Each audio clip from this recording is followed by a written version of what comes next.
এইভাবে আর কতদিন চলবে ইমরান? তোমার কি বিবেক জ্ঞান বলতে কিছুই নেই? বরাবরের মতো নিশ্চুপ আমি। আজব ছেলে তো তুমি।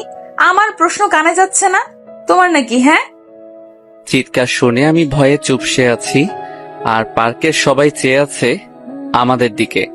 হয়তো মজা নিচ্ছে সবাই। দেখো আমার পক্ষে আর রিলেশন রাখা সম্ভব না। কেন? কেন তা জানিস না তুই? তোর মতো ছেলে আমার পায়ের নিচে পড়ে থাকে, বুঝছিস? ভাবছিলাম প্রেম করে পরে তোরে শুধরে নিব, কিন্তু শুধরানো তো কি, উল্টো আরো খ্যাত হতে লাগলো। ছোট লোক, তোর কাছে শার্ট চেঞ্জ করারও টাকা নেই নাকি? হ্যাঁ, হয়েছে নীলা, প্লিজ থামো এবার। এসব আর ভালো লাগছে না। দেখতেছে সবাই প্রেম করতে, কিন্তু তুমি এগিয়ে এসেছো। আমার মতোই আমি থাকি, কারো কথা শুনে চলার ইচ্ছা আমার নেই। আর হ্যাঁ, আমার টাকা নাই তাই কিনি না। হয়েছে? আর কিছু শুনতে চাও? অপমান না করলেও পারতে। ও এই অপমান সেই লাগছে তোমার গায়ে, সেরকম তাই না? তোমার জন্য যে আমার বান্ধবীগুলো অপমান করে আমায়, সেটা আমার ভালো লাগে না। আমার লাগে না? ও সেটা তো তোমার লাগবে না, কারণ তারা তো আমায় অপমান করেছে, তোমায় না। যত সব খ্যাত। বলেই চলে গেল নীলা, আর আমি পার্কেই দাঁড়িয়ে আছি। সব লোকের সিনেমা দেখা শেষ, তারাও যে যার বয়ফ্রেন্ড গার্লফ্রেন্ডের দিকে চলে গেল। হয়তো তারা ভাবছে মেয়েটাই বা এতদিন কি করে রিলেশনে ছিল এই উজবুক ছেলেটার সাথে। গাধা একটা এখন। আমার পরিচয়টা দেই, আমি ইমরান, ইন্টার দ্বিতীয় বর্ষের ছাত্র। মাকে হারিয়েছি যখন ক্লাস 3-তে পড়ি। এরপর বাবা, নতুন বিয়ে করলে অশান্তি চলে আসে আমার জীবনে। সব মা তো আর মা হয় না, কিছু মা রাক্ষসীও হয়, যেমনটা আমার কপালে জুটেছে। বাবার অভাব নেই কোনো কিছুর, আর তার অন্য 2 ছেলেরও অভাব নেই। অভাব শুধু আমার একারই, কারণ চাইলেও কিছু পারি না। আমার মোট শার্ট 2টা, প্যান্ট 2টা। আমার আমার মোট শার্ট 2টা, প্যান্ট 2টা, তাও একটা কলেজে যাওয়ার জন্য, আর অন্যটা বাসায় আর বাইরে। পরে যাই বাসায়, আর সময় পাই কোথায় শার্ট পরা? সারাদিন তো বাসার কাজ করতেই চলে যায়, কাজ না করলে আবার ভাত বন্ধ। এক শার্ট পরে যাই জন্যই নীলা কথা শোনালো। আজ মাঝে মাঝে কথাগুলো অসহ্য লাগে।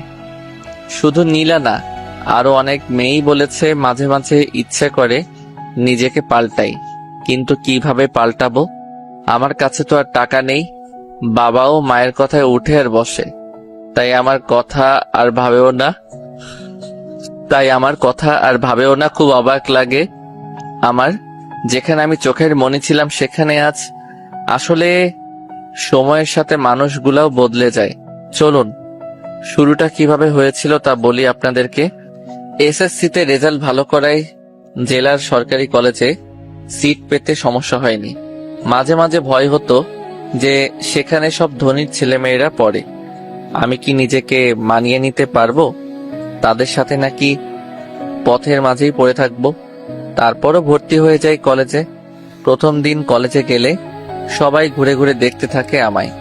মনে হয় যে ইমরান নামের ছেলেটা অন্য গ্রহ থেকে এসেছে। দোস্ত, ছেলেটাকে দেখ, কি যে অবস্থা! এই কলেজে চান্স পায় কিভাবে এরা? শরীরের ড্রেস আপের সাথে চশমাটা যা মানিয়েছে না, দেখ। আমি কিছু না বলে চুপচাপ ক্লাস করতাম আর বেরিয়ে আসতাম। তাছাড়া কি বা বলতাম? এসব তো ছিল প্রতিদিনের ব্যাপার। কলেজে আসলে এক প্যারা, আর বাসায় আরেক প্যারা। শুরু থেকেই বলি, আমার ব্যাপারে তো জেনে গেছেন। আমি ইমরান, বাবা ধনী হলেও আমি গরিব। আর নীলা অনেক ধনী পরিবারের মেয়ে, সে দেখতেও অনেক কিউট। আমার মতো সে হাবলু টাইপের না, অনেক আধুনিক মেয়ে সে। পড়ালেখায় তেমন ভালো না। বন্ধুদের আড্ডায় সবার আগেই পাওয়া যায় ও। সারাদিন ওদের সাথে হই হুল্লোড় করে বেড়ানোই ওর কাজ। আমি যতক্ষণ কলেজে থাকতাম একা একাই কাটাতাম। ক্লাসের সবাই যখন আড্ডা দিচ্ছে তখন দেখা যেত কোনো কোণে বসে থাকতে। একদমই চুপচাপ থাকার চেষ্টা করতাম, আর তখন ক্লাসের সবাই মজা করতো আমায় নিয়ে। বলতো যে ওই দেখ, খ্যাতটা আসছে। তবে এই কথাগুলো নীলার খারাপ লাগতো। এমন কথা শুনে নীলার মনে একটু মায়া জন্ম নেয়। ও ভাবে একে ভালোবেসে তারপর সবকিছু পরিবর্তন করে দিবে। অন্য 8-10টা ছেলের মতো ইমরানও সবার সাথে কথা বলবে, আড্ডা দিবে। তাই একদিন সে সরাসরি প্রপোজ করে। সেদিন আমি নীলাকে কিছু না বলেই চলে আসি, কিন্তু সেও নাছোড়বান্দা, ও পিছনে লেগেই থাকে। কলেজে যখন একা একা বসে থাকি তখন সে এসে পাশে বসে গল্প করতে চায়, হাতটা ধরতে চায়, চশমাটাও খুলে দিতে চায়, কিন্তু আমি দেই না। শুধু বোকা মার্কা একটা লুক নিয়ে বলি যে চশমা ছাড়া আমি কিছুই দেখি না। এমন ভাবে সবসময় নীলা আমার পিছনে থাকতো, যার ফলে একদিন আমি ঠিকই রাজি হয়ে যাই। তবে পরিবারের কথা লুকিয়ে রেখেছিলাম ওর কাছে। হ্যাঁ, বলার সম্পর্ক শুরু হয়, আর নীলাও তার উদ্দেশ্য অনুযায়ী পরিপাটি করার দিকে মন দেয়। সব সময় শাসনের মাঝে রাখতো, এটা করবা না, ওটা করবা না, এটা পরবা না, এটা খাবে না ইত্যাদি। আমিও শুনতাম, কিন্তু যখন সে চালচলনে পরিবর্তন আনতে বলে তখন একটু পিছু নেমে যায়। কারণ আমার তো সম্ভব না অন্য 8-10টা ছেলের মতো চলা। আমার দ্বারা সম্ভব না ক্লাসের সবচেয়ে স্টাইলিশ ছেলেটার সাথে তাল মিলিয়ে চলা, কারণ আমি কঠিন বাস্তবতার শিকার। নীলা সেই কথা জানতো না, তাই সব সময় ওকে এসব কথা বলতো। প্লিজ নিজের মাঝে একটু পরিবর্তন আনো। এত বোকা খ্যাত টাইপের কেউ হয়? তোমার কি বিবেক নেই? ক্লাসে বাকি ছেলেদের দিকে তাকাও একবার। ওরা কিভাবে চলে আর তুমি কিভাবে চলো? তখন শুধু মাথা নিচু করে করে শুনতাম। সেদিন নীলা বলে যে, শোনো, আজকে বিকালে আমার জন্মদিনের পার্টি আছে, ভালো করে রেডি হয়ে আসো। কিন্তু আমি ঠিক আগের মতোই এসেছিল। কি করবে, 2টা শার্ট আর 2টা প্যান্ট ছাড়া যে ওর কিছুই নেই। প্রতিবার যে শার্টটা পরে আসে এটাই আজকে পরে আসলাম। সাথে আছে একজন আদর্শ বোকা মানুষের সকল উপাদানগুলো। নীলা তখন অনেক রাগী চোখে আমার দিকে তাকায়। পরে বাধ্য হয়েই নিয়ে যায়, পুরনো বান্ধবীদের সাথে দেখা করে, আমাকেও পরিচয় করিয়ে দেয়। কিন্তু আমাকে দেখে সবাই অন্য চোখে ওর দিকে তাকায়। এখানে যারা এসেছে সবাই উচ্চ পরিবারের, কিন্তু আমি দেখেই মনে হচ্ছে ও কতটা সাধারণ। পায়ে আছে 100 টাকা দামের অতি সাধারণ জুতা। ওদের চাহনির উদ্দেশ্য বুঝতে পেরে আমি একটু দূরে গিয়ে দাঁড়াই। এদিকে ওর একটা ফ্রেন্ড বলে ওঠে, নীলা, তোর মতো একটা মেয়ে এমন একটা খ্যাতের সাথে প্রেম করবি এটা ভাবতেও পারিনি। এইটা কোনো ছেলে হলো? ওর দিকে তাকাতো একবার। সাথে সাথে বাকিরাও ওর সাথে তাল মিলায়, আর নীলা লজ্জায় একেবারে মাথা নিচু করে ফেলে। ও তার বন্ধুদের সামনে চলে আসে। আমিও সব কথা শুনেছি, তবে চুপ করেছিলাম, কারণ আমি জানতাম এমন কিছুই হবে। এটা নতুন কিছু না, এমন কথা শুনতে শুনতে অভ্যস্ত হয়ে গেছি। এরপর ওখানে না থেকে বাসায় চলে আসি। নীলা খুব রেগে গিয়ে বলেছিল, যদি কালকে শার্টটা পরিবর্তন করে না আসি তাহলে অন্য কিছু হয়ে যাবে। আমি তখন বলতে চাই আমার কথাগুলো, কিন্তু সেটা না শুনেই ফোন কেটে দেয়। খুব কষ্ট হচ্ছে আমার জন্য আজকে ওকে এতটা অপমানিত হতে হলো। ভাবলাম বাবার কাছ থেকে কিছু টাকা চেয়ে নিবে, যাতে করে নতুন একটা শার্ট কিনা যায়। কিন্তু বাবার রুমে গিয়ে দেখি প্রচন্ড ঝগড়া হচ্ছে তাদের, আর ঝগড়ার মূল কারণটাই হলাম আমি। ঝগড়ার এক পর্যায়ে মা বলে ওঠে, কি পেয়েছো তুমি? এটা আমার সংসার, তাই এখানে আমার অর্ডারে শুধু চলবে। কোনো একটা ছেলেকে এনে বাসায় রেখেছ, সারা বছর ঘাড়ে পড়ে আছে, একটু কাজ করলেই তো পারে। এটা তো আর কোনো সরকারি হোটেল না। তখন বাবা বলে, আসতে বলো, ইমরান শুনবে। কথাটা শোনা মাত্র মার আওয়াজ যেন আরো বেড়ে গেল। স্পষ্টই বোঝা যাচ্ছিল আমাকে কথাগুলো শোনানোর জন্যই এভাবে বলছে। আবার বলে উঠল, কারো যদি লজ্জা থাকলো তাহলে সে এভাবে অন্যের ঘাড়ে বসে খেত না। কতদিন একটা মেয়েকে খাওয়ানো যায়, আর খাওয়ার সময় তো একটুও কম খায় না।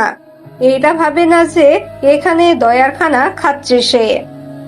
মা এর সবগুলো কথাই শুনি, কিন্তু জবাব দেওয়ার মতো শক্তি নেই। তাই চোখের অশ্রু ফেলেই তার সেই কথার জবাব দিলাম। ফুপিয়ে ফুপিয়ে কাঁদতে লাগলাম। কেন আজকে আমি এমন অবস্থার সম্মুখীন?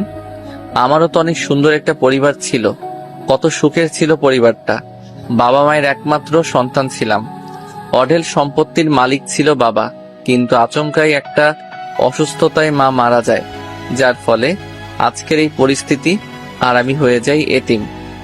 লাবিব তখন ছোট ছিল, তাই সেই সুযোগে তার চাচা তাদের সব সম্পত্তি নিয়ে যায়।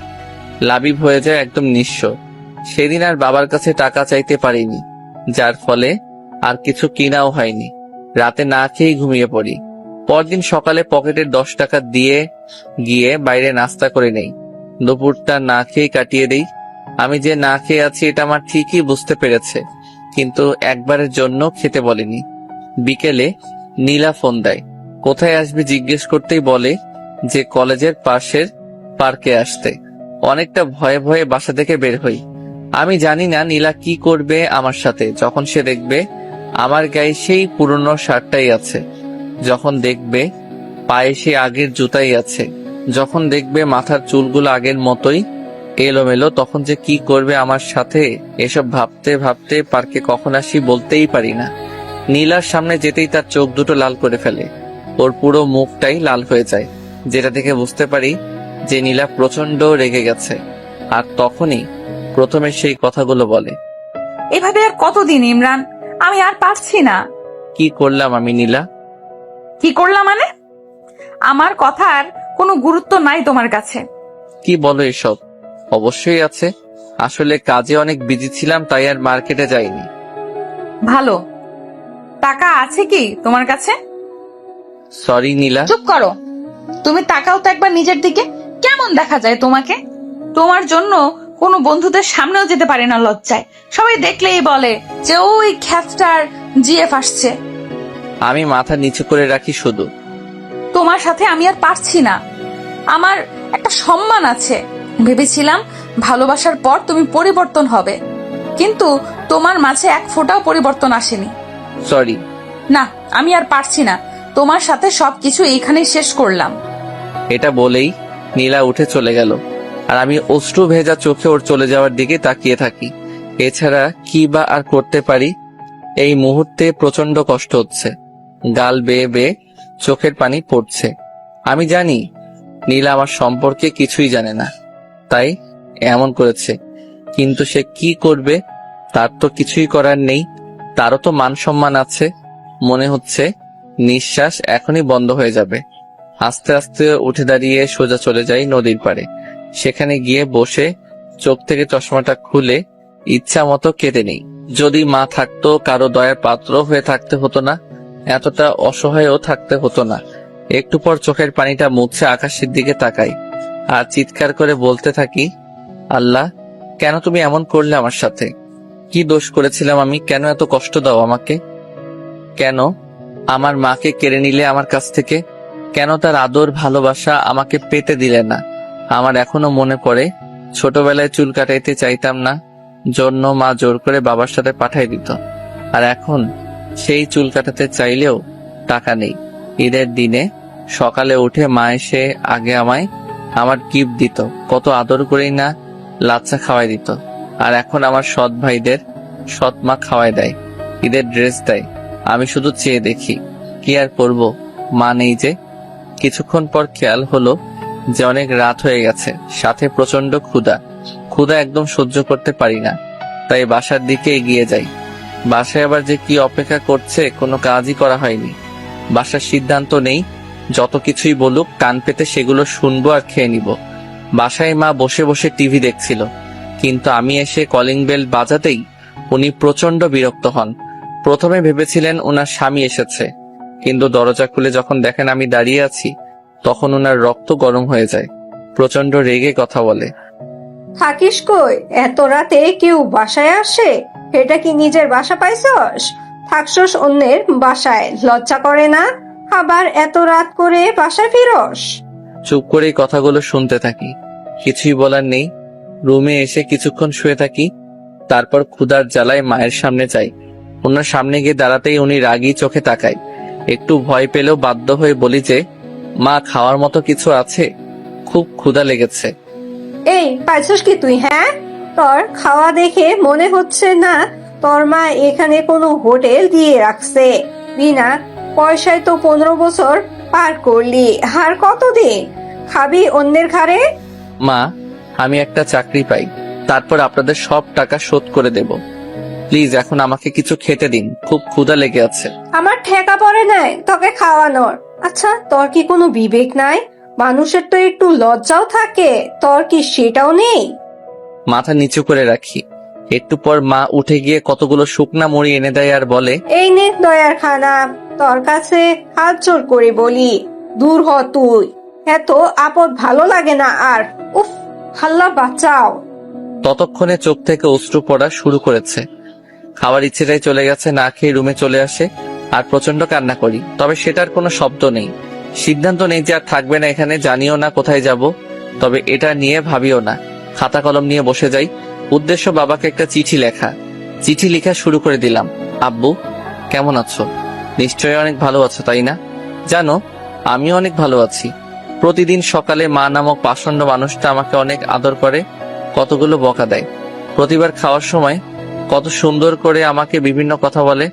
আচ্ছা, তুমি কি সেটা শোনো না, দেখো না, নাকি দেখেও না দেখার ভান করো? কষ্ট হয় না তোমার সে ছোট্ট ইমরানের জন্য? জানো, আজকে প্রায় একদিন না খেয়ে আছি। তুমি জানো আমি ক্ষুধা একদমই সহ্য করতে পারি না, কিন্তু দেখো আমি ঠিকই এখন পারছি। আমি না অনেক পরিবর্তন হয়ে গেছি।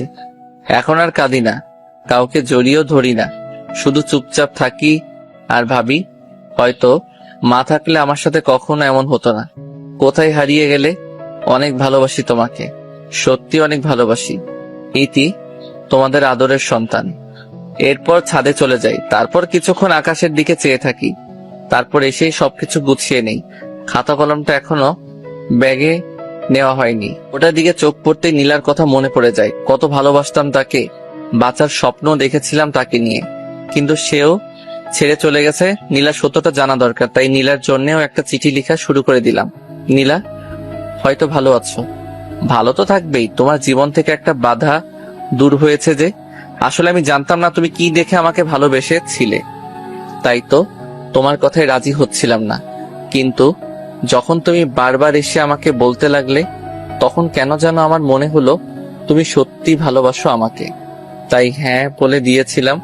কিন্তু আস্তে আস্তে আমি বুঝতে পারি আমার চলাফেরা তোমার চাহিদা মতো হচ্ছে না। তোমার মনের মতো আমি হতে পারছি না। পারবো কিভাবে? তুমি চাইতে আমি অন্য সবার মতো থাকি, সবাই যতটা স্মার্ট হয়ে থাকে আমিও সেটা করি।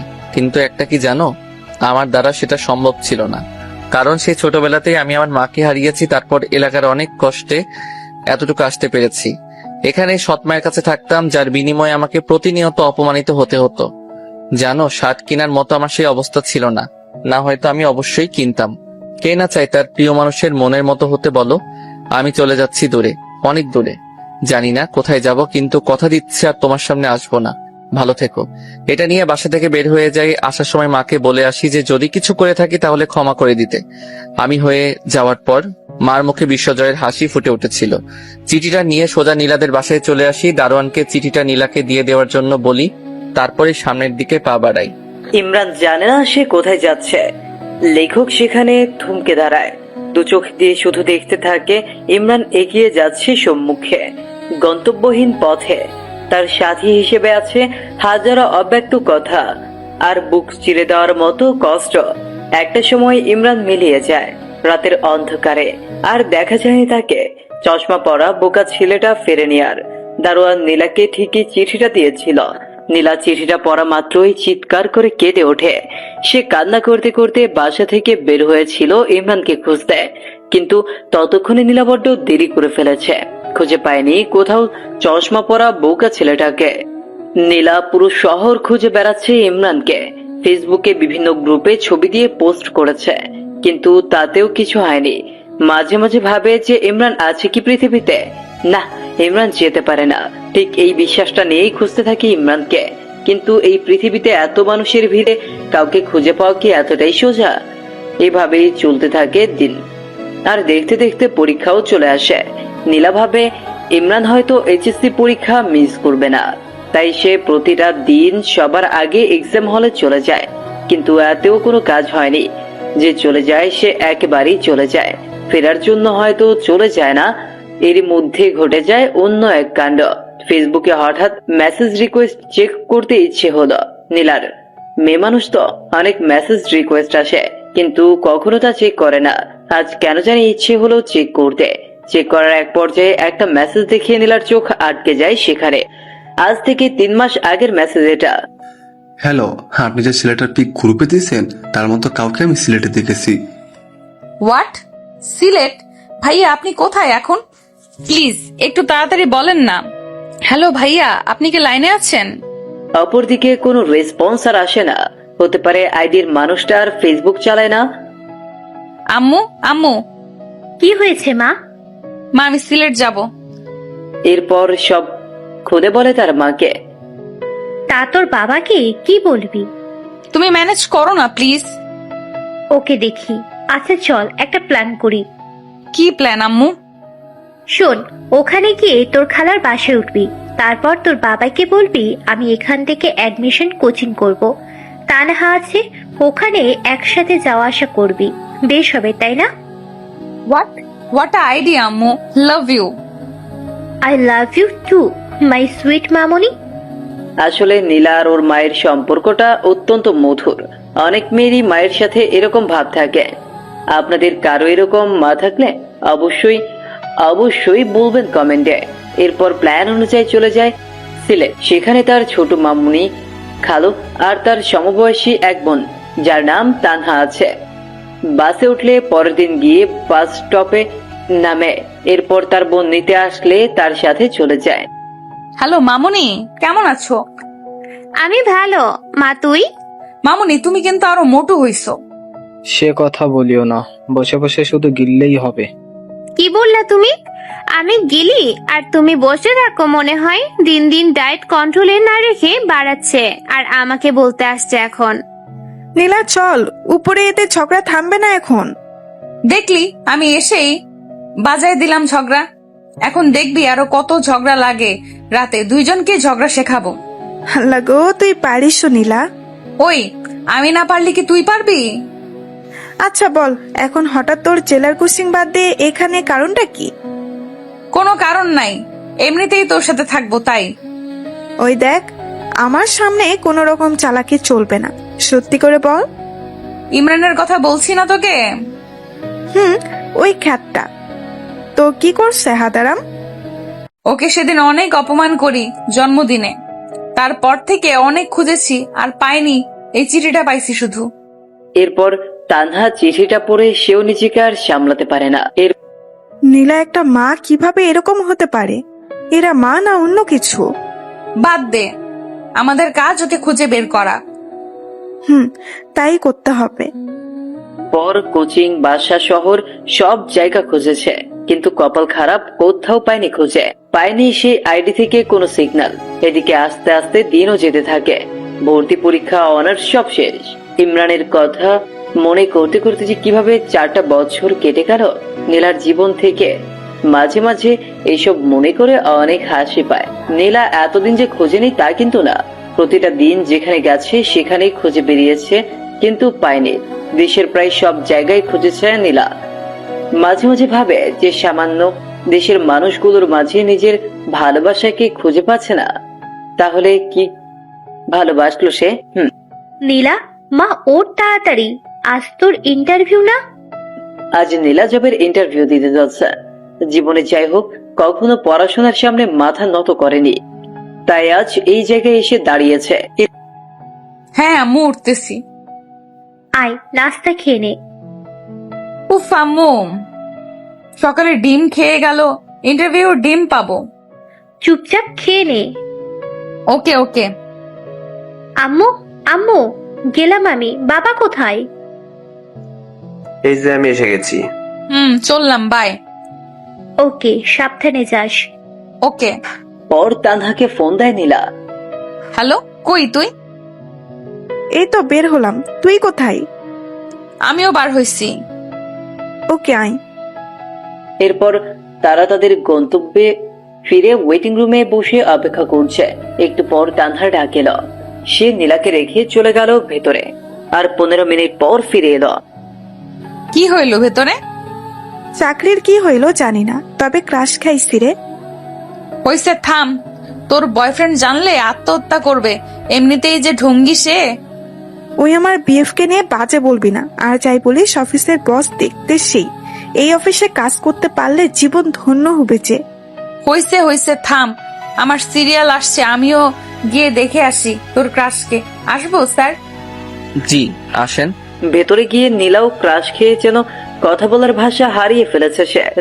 ও হ্যালো, মুখ বন্ধ করেন, মশা ঢুকবে ভিতরে। সরি, আসসালামু আলাইকুম স্যার। নীলা তোতলিয়ে বলা শুরু করেছে অলরেডি। আপনি তোতলা নাকি? কই না তো, এমনি কিরকম লাগতেছে? ও ফাইলগুলো দিবেন নাকি এরকম করে বসে থাকবেন সারাদিন? ইচ্ছা করে তো বসে। সরি, কিছু বললেন? না স্যার, এই নিন ফাইল। সব ঠিকঠাক। এখন বলেন, আপনার ব্রেকআপ হয়েছে কত বছর আগে? এসব কিরকম প্রশ্ন স্যার? ওরকম প্রশ্ন বলেন দেখি। 4 বছর। Okay fine. আরো প্রেম করেন নাকি? না। ওকে, এখন আসতে পারেন, আর কাল থেকে কাজে জয়েন করবেন। এই কি হইল, সাবজেক্টের কোনো প্রশ্ন না করে চাকরি? এইরকম হইলে আগে বলতেন, তাহলে 4-5 দিন ঘুম বাদ দিয়ে পড়তাম না। কি করতেন তাহলে? মুভি দেখতাম। Good good. এরপর নীলা চলে আসে বাইরে। কিরে, এতক্ষণ কি হইল? সেই কথা আর বলিস না। এরপর সব খুলে বলল। সাত তো মনে হয় ফিদা হয়ে গেছে তোর জন্য। হ্যাঁ, তা না, এমনি হয়তো এইসব বলছিল। হ্যাঁ হ্যাঁ, অপরিচিত কাউকে কেউ এমন এমন প্রশ্ন করে, তাই না? বাদ দে, চাকরি তো হইছে। বাসায় চল। মা তোকে আমাদের ওখানে যেতে বলছে। ওকে চলো, তোমার তো চাকরি হইল, তাই বেশ মজাতেই আছেন। আমার কপালে যে কি জোটে। ঠিক যেখানে লেখকের কলম থেমে গেছিল, সেখান থেকে জন্ম নেয় আরো একটা নতুন গল্পের। আসলে পৃথিবীটা এরকম, যেখানে কিছুর সমাপ্তি ঘটে সেখান থেকেই আবার নতুন কিছু শুরু হয়। বাসায় এসে কলিং বেল বাজালে নীলার আম্মু এসে দরজা খুলে দেয়। আম্মু আম্মু চাকরি হয়ে গেছে। হাত ধরে নাচতে লাগলো নীলা। ওই ওই, ছাড় আমাকে, পড়ে যাবো তো। কিচ্ছু হবে না। নীলা ছাড়, এখন পরে মজা করিস। তোর পেছনে তেলাপোকা দেখ। কই কই? নাই, চলে গেছে। হারামি, ভয় দেখাস আমাকে? শুধু রুমে চল, মজা দেখাবো এখন। ও মামুনি, দেখো না তোমার মেয়ে কিরকম ট্রেড দিচ্ছে। তোরা না যা, রুমে গিয়ে ফ্রেশ হ। ওকে। এরপর দুজনে উপরে চলে যায়। তানহা, এখানে আয়, দরজা লাগিয়ে। দরজা লাগাবো কেন? তুমি বুঝবে না সোনা, লাগাও না। ওকে, এখন বল। এরপর নীলা মোবাইলের লুঙ্গি ডান্স গান চালু করে তানহাকে নিয়ে শুরু করে দেয় উড়াধুরা ড্যান্স। ওই, এগুলো ডান্স দিচ্ছিস নাকি মারপিট করতেছিস? দুটোই। দুজনে অনেক ক্লান্ত ড্যান্স করে। তানহা, তুই ওয়েট কর, আমি গোসল সেরে আসি। না, সেটা হবে না, একসাথে গোসলে যাব। এরপর সেখানে আবার আরো একবার তাদের মারামারি লেগে যায়। আর তখন আমায় তেলাপোকার ভয় দেখাইছো না সোনা। এখন সারাদিন ভেতরে থাকো গো, দরজা আর খুলে দিব না। ওকে বাবু, আমি মুভি দেখি ভিতরে। তুমি তো জানো না গো, ভেতরে মুভি দেখার মজাই আলাদা। তাই বুঝি, দেখো তাহলে। ওকে। থাক, বার হয়ে আয় না, দেই তোকে কষ্ট। এখন খুললি কেন? সারাদিন না রাখবি? সারাদিন রাখলে অসুস্থ হবি, তখন তো ওষুধ আমার বাবাকেই কিনে দিতে হবে, তাই দরকার নেই। কি সেভিং পার্সন আসলো, নিজে সারাদিন কত হাজার খরচ করে তার নাই ঠিক এখন আসছে। হয়েছে হয়েছে, আয় এখন নিচে যাই, ফ্রিজে ফুচকা আছে, খাওয়াবো, চল। তাই নাকি? চল তাহলে। চলে সমবয়সী বোন থাকলে যা হয় আর কি। বিকেলের দিকে তানহার কনফার্মেশন মেসেজ আসে, সে অনেক খুশি। রাতে দুজনে খেয়ে ছাদে চলে যায়। তানহা, বল।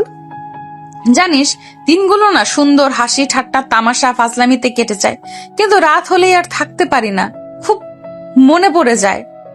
আসলেই রে, রাতগুলো এরকম, রাতগুলো দিনের বাহিরে অবরোধ ভেদ করে ভেতরের মানুষগুলোকে বের করে দেয়, যার চিত্র দিনের বেলা থেকে সম্পূর্ণ আলাদা। হুম। ঘুমাবো চল, কাল প্রথম অফিস, তাই লেট করা যাবে না। হ্যাঁ চল। এরপর রাতটা কেটে যায়। পরদিন সবার কাছ থেকে দোয়া নিয়ে পা বাড়ায় অফিসের দিকে। অফিসে গেলে পিয়ন নীলা আর তানহার ডেস্ক দেখিয়ে দেয়। তারা দুজন পাশাপাশি কাজ করবে, এইসব সম্পর্কে তো তারা কিছুই জানে না। একটু পর পিয়ন এসে বলল, স্যার আপনাদের দুজনকেই ডেকেছে। এরপর চলে যায় সোজা বসের রুমে। স্যার আসবো? আসুন।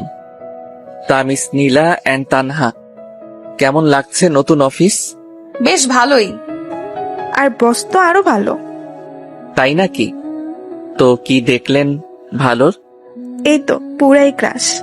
তানহা, আমি কিন্তু আপনার বস। না রাখেন তো, আমি বস টস বলতে পারবো না, ভাইয়া বলে ডাকবো প্লিজ। ওকে, তো যে জন্য ডেকেছি, এই হচ্ছে তোমাদের ফাইল, এগুলো কমপ্লিট করে দিও। আপনার নামটা কি ভাইয়া? নীলা শুধু চুপ হয়ে তানহার কথা শুনতেছে। মেয়েটা যে এত বেশি কথা বলে। নাম শুনে কি হবে? ভাইয়া বলে ডাকবো, আর ভাইয়ার নামটা জানবো না? তাই, আমার নাম সাজিদ। ওকে, আর তুমি করে বলবো। যা ইচ্ছে বলিও, এখন যাও কাজ করো। Okay bye. আরো শোনো, বলেন। লাঞ্চ টাইমে একসাথে খাবো। ওকে ভাইয়া। এরপর যে যার কাজে মন দেয়। এইদিকে লাঞ্চের টাইম কোন দিক দিয়ে চলে যায় তা সাকিব বুঝতেই পারে না। ভাইয়া একটু সময় হবে কি? তোমার ক্ষুধা লাগছে অনেক তো।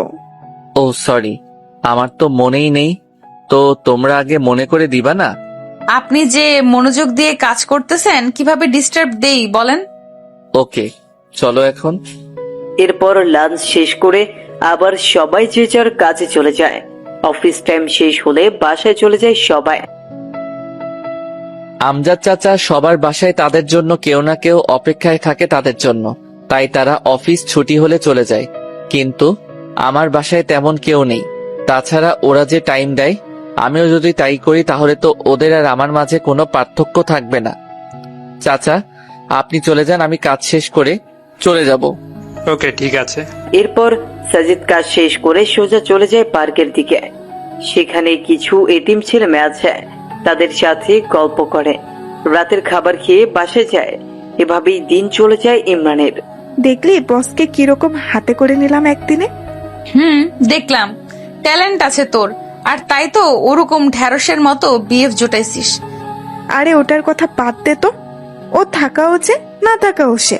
সারাদিনে কি একবারও বলেছে আমার সাথে কথা বলে নাই? ওর সাথে ব্রেকআপ করতেই হবে আজ। তা করিস পরে, ক্ষুধা লাগছে, খাবো চল। মামনি খাইতে দাও, ক্ষুধা লাগছে। ওকে বস, দিচ্ছি। জানো আজ কি করছে তানহা? কি? বসকে একদম পটিয়ে ভাই ডাকা শুরু করছে। তুমি বলো তো ঠিক করছি না? এখন কাজে ভুল হলে বা লেট করে গেলে কিচ্ছু বলবে না। একদম ঠিক করেছিস মা। এরপর খাওয়া শেষে ঘুম আর ঘুম দিবে। উঠে অফিস। আবার আগের দিনের মতো বস রুমে চলে যায় তারা। আগের দিন তো সাজিদ ডাকেনি, তানহা নিজেই চলে গেছে। ভাইয়া আসবো? আসো। কেমন আছো ভাইয়া? আলহামদুলিল্লাহ, তোমরা? কাজ করতে করতে বলল, আমরাও ভালো। ভাইয়া তুমি কি সবসময় কাজ করো এমন? এটা ছাড়া তো আর কোনো কিছু নেই জীবনে, তাই এটাই করি শুধু। জীবনে বলতে? ওসব তোমাদের বুঝতে হবে না। তো ভাইয়া কাল বাসায় গেছো কয়টায়? 9টার দিকে। এতক্ষণ কি অফিসে ছিলা? মাগরিবের পর অফিস থেকে বার হইছি। এরপর কি করছো যে বাসায় যেতে এত লেট হয়েছে? তোমাকে জানা লাগবে না এত কিছু, নিজের কাজ করো, যাও। ভাইয়া আমি না তোমার বোন, আমাকে বলবো না? দেখো, কোনো ইমোশনাল ব্ল্যাকমেল করবা না, কাজে যাও, লাঞ্চে কথা হবে। ধ্যাৎ। এরপর নীলা তানহা চলে আসে। কি ভাব নিয়ে কথা বললো দেখছিস, আর তুই তারপরও আগ বাড়িয়ে কথা বলছিস। আজব তো, কোথায় ভাব নিল? এখন ব্যস্ত আছে জন্য বললো যে লাঞ্চ টাইমে কথা বলবে। আচ্ছা একটা কথা বলতো, ভাইয়ার কি গার্লফ্রেন্ড আছে? এইরকম ছেলে আবার না থাকে গার্লফ্রেন্ড? আসলে যে এর গার্লফ্রেন্ড হবে সে অনেক লাকি, তাই না? তোর মাথায় এইসব চিন্তা কেন কাজ করে? চুপচাপ কর। এরপর লাঞ্চ টাইমে খাওয়া শেষ করে একটু গল্প করে আবার কাজে লেগে পড়ে। আস্তে আস্তে অফিসের সময় শেষ। আচ্ছা চাচা, আমাদের বস কি প্রতিদিন এরকম লেট করেই বাসায় যায়? মা। তো লেট করার কারণ কি? উনি বলেন যে আমি যদি কর্মচারীদের মতো একই সময় দেই তাহলে তারা আমার আর মধ্যে পার্থক্য কি? আর বাসায় কেউ নেই, তাই যত সময় পাই কাজে লাগাই। আর কি কি করেন উনি? এই তো প্রতিদিন পার্কে যাব, এতিম ছেলেদের সাথে গল্প করব, তাদের সাথে খেলে খাওয়া দাওয়া করে তারপর বাসায় যাই। ওকে চাচা, ভালো থাকবেন, যাই তাহলে। ঠিক আছে, আমার সাবধানে যেও। নীলা আসছে, ছেলেটা অন্যরকম। যতই তার বিষয়ে জানতেছি ততই ব্যাপারটা ঘোলাটে লাগতেছে। প্রপোজ করবো নাকি বলতো? ওই, তুই না ভাইয়া বলিস? ভাইয়ার জন্য কি প্রপোজ করা যাবে না? ওই, আমার কোন জন্মের ভাই? হ্যাঁ, আজীব মানুষ তুই রে, যা ইচ্ছা কর। এরপর তারা আবার পরের দিনের জন্য প্রিপারেশন নিচ্ছে। অফিসে গিয়ে তানহা সোজা চলে গেল সাজিদের রুমে। হাই কেমন আছো? ভাই, একটা কথা বলি। বলো। ধরো আমি যদি তোমায় প্রপোজ করি, তখন তুমি কি করবা? দেখো, এরকম মন মানসিকতা নিয়ে যদি এখানে আসো তাহলে আসতে পারো। এখন এটা অফিস, প্রেম করা জায়গা না। আর হ্যাঁ, আমি তোমায় বোন ভাবি, অন্য কিছু না। আর এর থেকে বেশি বাড়াবাড়ি করলে এটাও হারাবা। সো বোনের মতোই থাকো, এতেই ভালো। ওকে। এটা বলেই তানহা চলে গেল নিজের ডেস্কে। নীলাকে সব খুলে বলতেই হাসতে হাসতে শেষ। এই কুত্তি, হাসিস কেন? হাসবো না তো কি করব? উচিত শিক্ষা হইছে তোর। আজকে যা প্রপোজ কর, হারামি একটা। জিহবা বাকি ওয়াশরুমে গেল তানহা। এরপর কাজ করতে করতে লাঞ্চের সময় চলে আসে। ভাইয়া, খাবো, চলো। আমার ক্ষুধা নেই, তুমি যাও। সাজিদের কথাই দেখে বোঝা যাচ্ছে যে সে অনেকটা রেগে আছে তানহার উপরে। ভাইয়া প্লিজ চলো না। যেতে বলছি না তোমায়, তুমি যাবা। তানহা ভয়ে চলে গেল। একটু পর নীলা গেল তার বস রুমে। স্যার আসবো? হ্যাঁ নীলা, আসো। স্যার খাইতে চলেন না প্লিজ, আপনি না খেলে ওদিকে তানহাও খাবে না বলতেছে। প্লিজ চলেন না। ওই, খাবে না কেন? বলতেছে ভাইয়াকে ছাড়া বোন খায় নাকি, প্লিজ চলেন। যদি এটাই ভাবতো তাহলে আর এরকম কাণ্ড করতো না। ওটা ভুল হয়ে গেছে, এখন চলেন তো। আর ওর এ দোষটা কোথায়? যে কোনো মেয়ে আপনাকে দেখলে ক্রাশ খেয়ে যাবে। আপনি হয়তো জানেন না আমাদের এখানে কত মেয়ে লুকিয়ে লুকিয়ে আপনাকে দেখে। হইছে, চলেন তো এখন। এরপর খাওয়া শেষে চলে যায় যে যার কাছে। একটু পর পিয়ন এসে বলে গেল কাল মিটিং আছে, সবাই যেন তাড়াতাড়ি চলে আসে অফিসে। কাজ শেষ করে শেষে সবাই চলে যাচ্ছে যে যার বাসায়। কি মা, তোমরা দাঁড়িয়ে যে বাসায় যাবা না? না চাচা, বসের সাথে যাব। কেন, কোনো কাজ আছে নাকি? না, এমনি। ওকে দাঁড়াও, আমি বলতেছি। তোমরা অপেক্ষা করতেছো? চাচা, তাড়াতাড়ি আসতে বলেন। একটু পর সাজিদ বাইরে চলে আসলো। কি তানহা, বাসা না গিয়ে এখানে কেন এখনো? তোমার সাথে যাব তাই। কিন্তু আমি তো এখনই যাব না, এখান থেকে পার্কে, তারপরে রাতে বাসায় যাব। কেন, পার্কে কি স্পেশাল কেউ আছে নাকি যে আমরা গেলে সমস্যা হবে ভাইয়া? হারে তা না, ওকে চলো। আচ্ছা ভাইয়া, তুমি এতটা গোছালো কি করে? ও তাহলে এসব বলার জন্য সাথে আসছো? আরে তা না, বলো না ভাইয়া প্লিজ। চুপচাপ চলো। একটু পর তারা পার্কে পৌঁছে গেল। আর সাজিদ পার্কে যেতেই সব ছেলে মেয়েগুলো চলে আসলো। এরা কারা? কেন, দেখতে পাচ্ছ না? তা তো দেখতেছি, কিন্তু তোমার সাথে কি? এরাই আমার ভাই, বোন, বন্ধু। আমার মতো এরাও একা, তবে একটা পার্থক্য আছে। আমি মা বাবাকে হারাইছি, আর এদের মা বাবা এদের ফেলে দিয়েছে। সমাজে এদের অগ্রাধিকার নেই, কারণ এরা নোংরা ভালোবাসার ফসল। এটাই তো আমাদের দেশ। বুঝলাম। যখন ফ্রি থাকি আমি এখানে চলে আসি, এদের সাথে কথা বলি, খেলি, অনেক ভালো লাগে। চলো ওই দোকানে যাই। নীলা পাশে দাঁড়িয়ে শুধু দেখতেছে আর অবাক হচ্ছে। দোকানে কেন? ওখানে এরা প্রতিদিন 3 বেলা খায়, যা ইচ্ছা খায়। আমি রাতে এসে বিল দেই। ভেরি গুড ভাইয়া। আসলে যাদের এদের পাশে থাকা দরকার তারা থাকে না। মানুষ কেমনে পারে এত নোংরা হতে? কয়েকদিন আগেও দেখলাম যে ড্রেনের বাড়িতে বাচ্চার লাশ। তাদেরকে একবারও মনে হয় না শিশুটা বড় হলে কি খেয়ে বেঁচে থাকবে? এগুলো কিন্তু তোমার আমার মতো ছেলেমেয়েরাই করে। তো ভাইয়া, কাল কি আছে অফিসে? সেটা কালই দেখিও। ভাইয়া, আমার না কিছুদিন ছুটি লাগবে।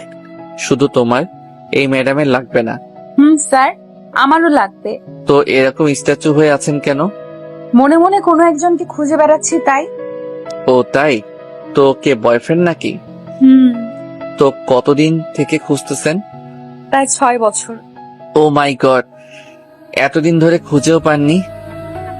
আচ্ছা, অনেক রাত হইছে, এখন বাসায় চলে যান। ভাইয়া দাঁড়াও। দাঁড়িয়েই তো আছি, বসতে বলো নাকি? ভাইয়া তুমিও না।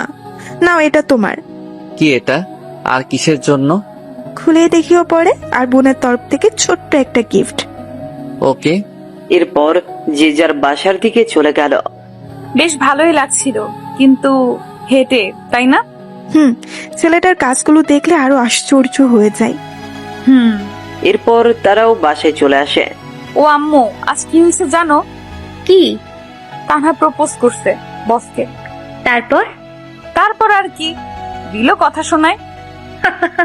তানহা দেখি বেস্ট ফার্স্ট। নে এখন খেয়ে নে। আম্মু, ছেলেটা না অন্যরকম। খাইতে খাইতে বলতে লাগলো, কি রকম? আরে মামুনি, কাজগুলো না পুরাই আজব আজব। ওনার নাকি মা বাবা কেউ নেই, তাই কিছু এতিম ছেলেকে নিজের দায়িত্বে পড়ায়, খাওয়ায়, আরো কত কি। এতে খারাপ কি? ভালোই তো। তো আমি কি খারাপ বলছি নাকি? তা না। আচ্ছা, একদিন নিয়ে আসিস বাসায়। ওকে, আনবো। এরপর খেয়ে দুই বোন চলে যায় ছাদে। আচ্ছা তানহা, আমার না আমাদের বসকে দেখে ইমরানের কথা মনে পড়ে যায়। কেন? আরে না, কথাগুলো না কি ওর মতোই। মাঝে মাঝে মনে হয়, আবার মনেও হয় না, কারণ ইমরান তো এরকম না। ওকে ভালো করেই চিনি আমি, কোনোভাবেই এরকম গোছালো হওয়া সম্ভব না। তা ঠিক। আবার দেখ, চাচা বলছে যে বসের কেউ নেই, কিন্তু ইমরানের তো বাবা আছে। ফটকাটা এখানেই। নীলা, একটা কথা বলি। বল। তুই ইমরানকে ভুলে যা, এটাই ভালো হবে। দেখ, ও কোথায় আছে, কেমন আছে তা আমরা কেউ জানি না। তাই ওর আশা ছেড়ে দে, নতুন করে শুরু কর সবকিছু। প্লিজ, নেক্সট টাইম আর এইটা বলবি না। ঘুমাবো, চল। এরপর ঘুমায়, আর ঘুম থেকে পরের দিন উঠে চলে যায় অফিসে। চাচা, সবাই এসেছে। হ্যাঁ বাবা।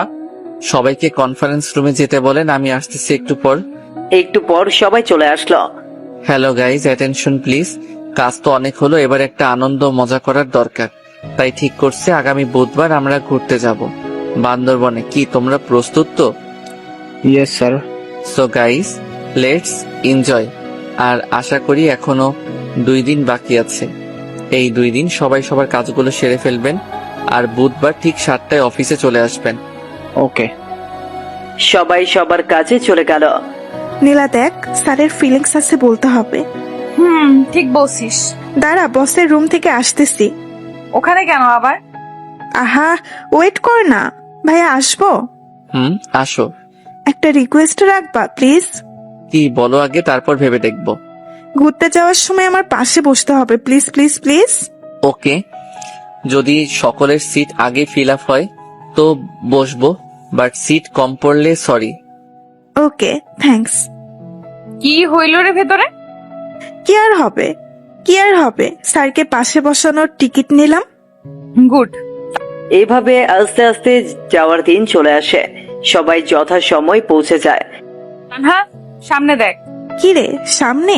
ও মাই গড, কে এটা? আমাদের বস। গিটার, ক্যামেরা, কি এসব? মনে হচ্ছে মজা ভালোই হবে। Hello, how are you? Fine sir, আপনি? ভালো। শোনো, আমাদের জার্নি কিন্তু টোটাল 14 ঘন্টার। এই টোটাল সময়টা অনেক মজা হবে। চাচা, কই আপনি? বাবা, আমি রেডি। ওকে, তাহলে গাড়ি ছাড়তে বলেন। সবাই শোনো, কেউ কানে ইয়ারফোন লাগিয়ে গান শুনবা না।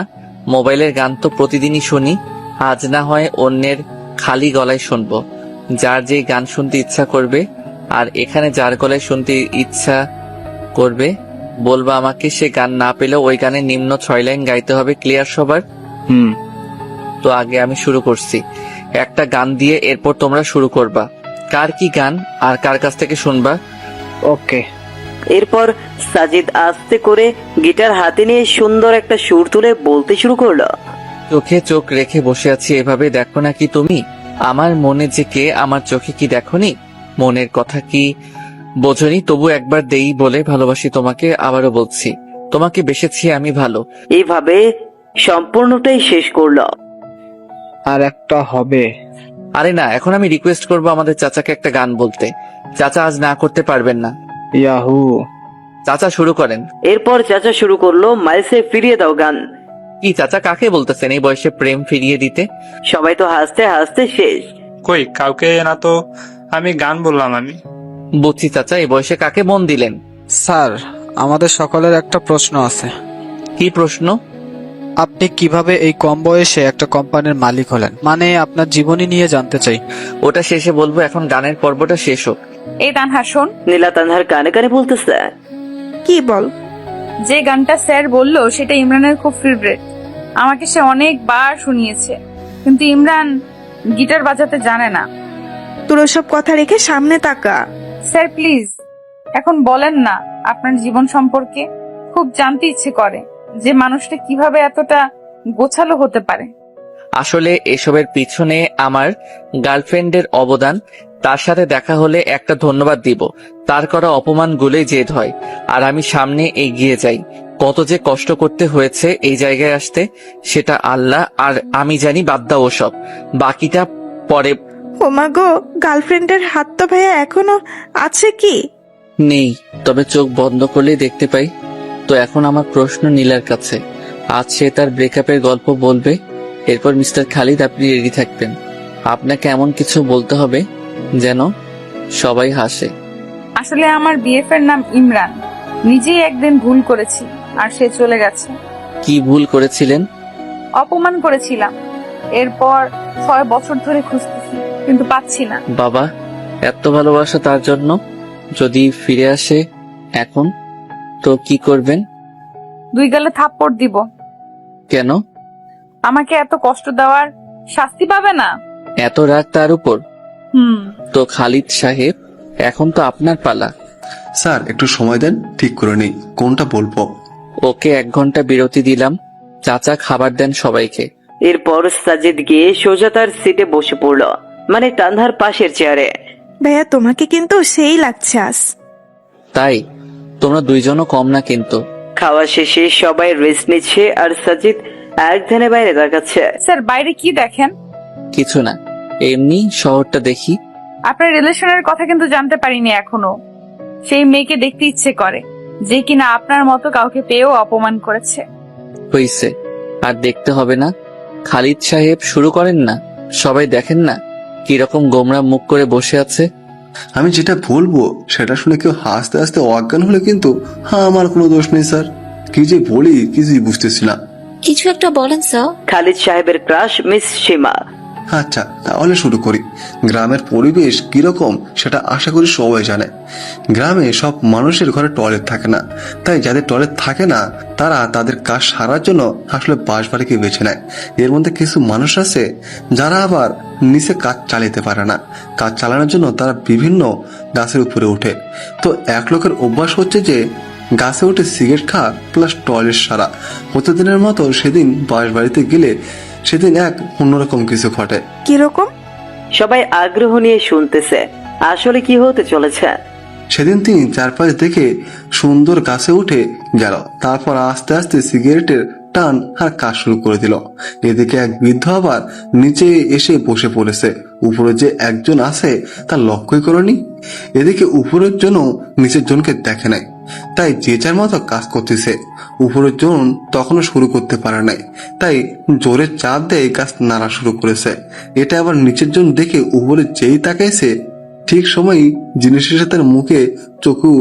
উপরের জন তখনও বুঝতে পারে নাই যে নিচে কি হচ্ছে, তাই সে কাজ চালাইতেই লাগলো। আর নিচের জনের মুখ শেষ।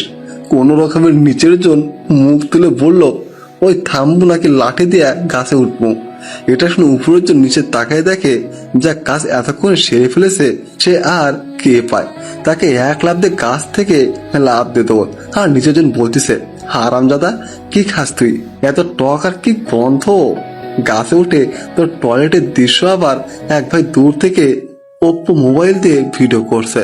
এরপর পুরো গ্রাম প্রচার। হা হা হা। কি শুনাইলেন ভাই? এরপর অন্য পর্ব শুরু হয়ে গেল। যে যার কাছে ইচ্ছা গান শুনতে যাচ্ছে আর সাজিদ সুন্দর করে গিটার বাজিয়ে যাচ্ছে, যা শুনে সবাই মুগ্ধ। এর মাঝেই তারা দুপুরের খাওয়া শেষ করে দিয়েছে। শোনো সবাই, আর অনলি 5 ঘন্টা রাস্তা আছে। এই সময়টা সবাই একটু রেস্ট নাও। এরপর যে যার সিটে। সাজিদও গেল তার সিটে।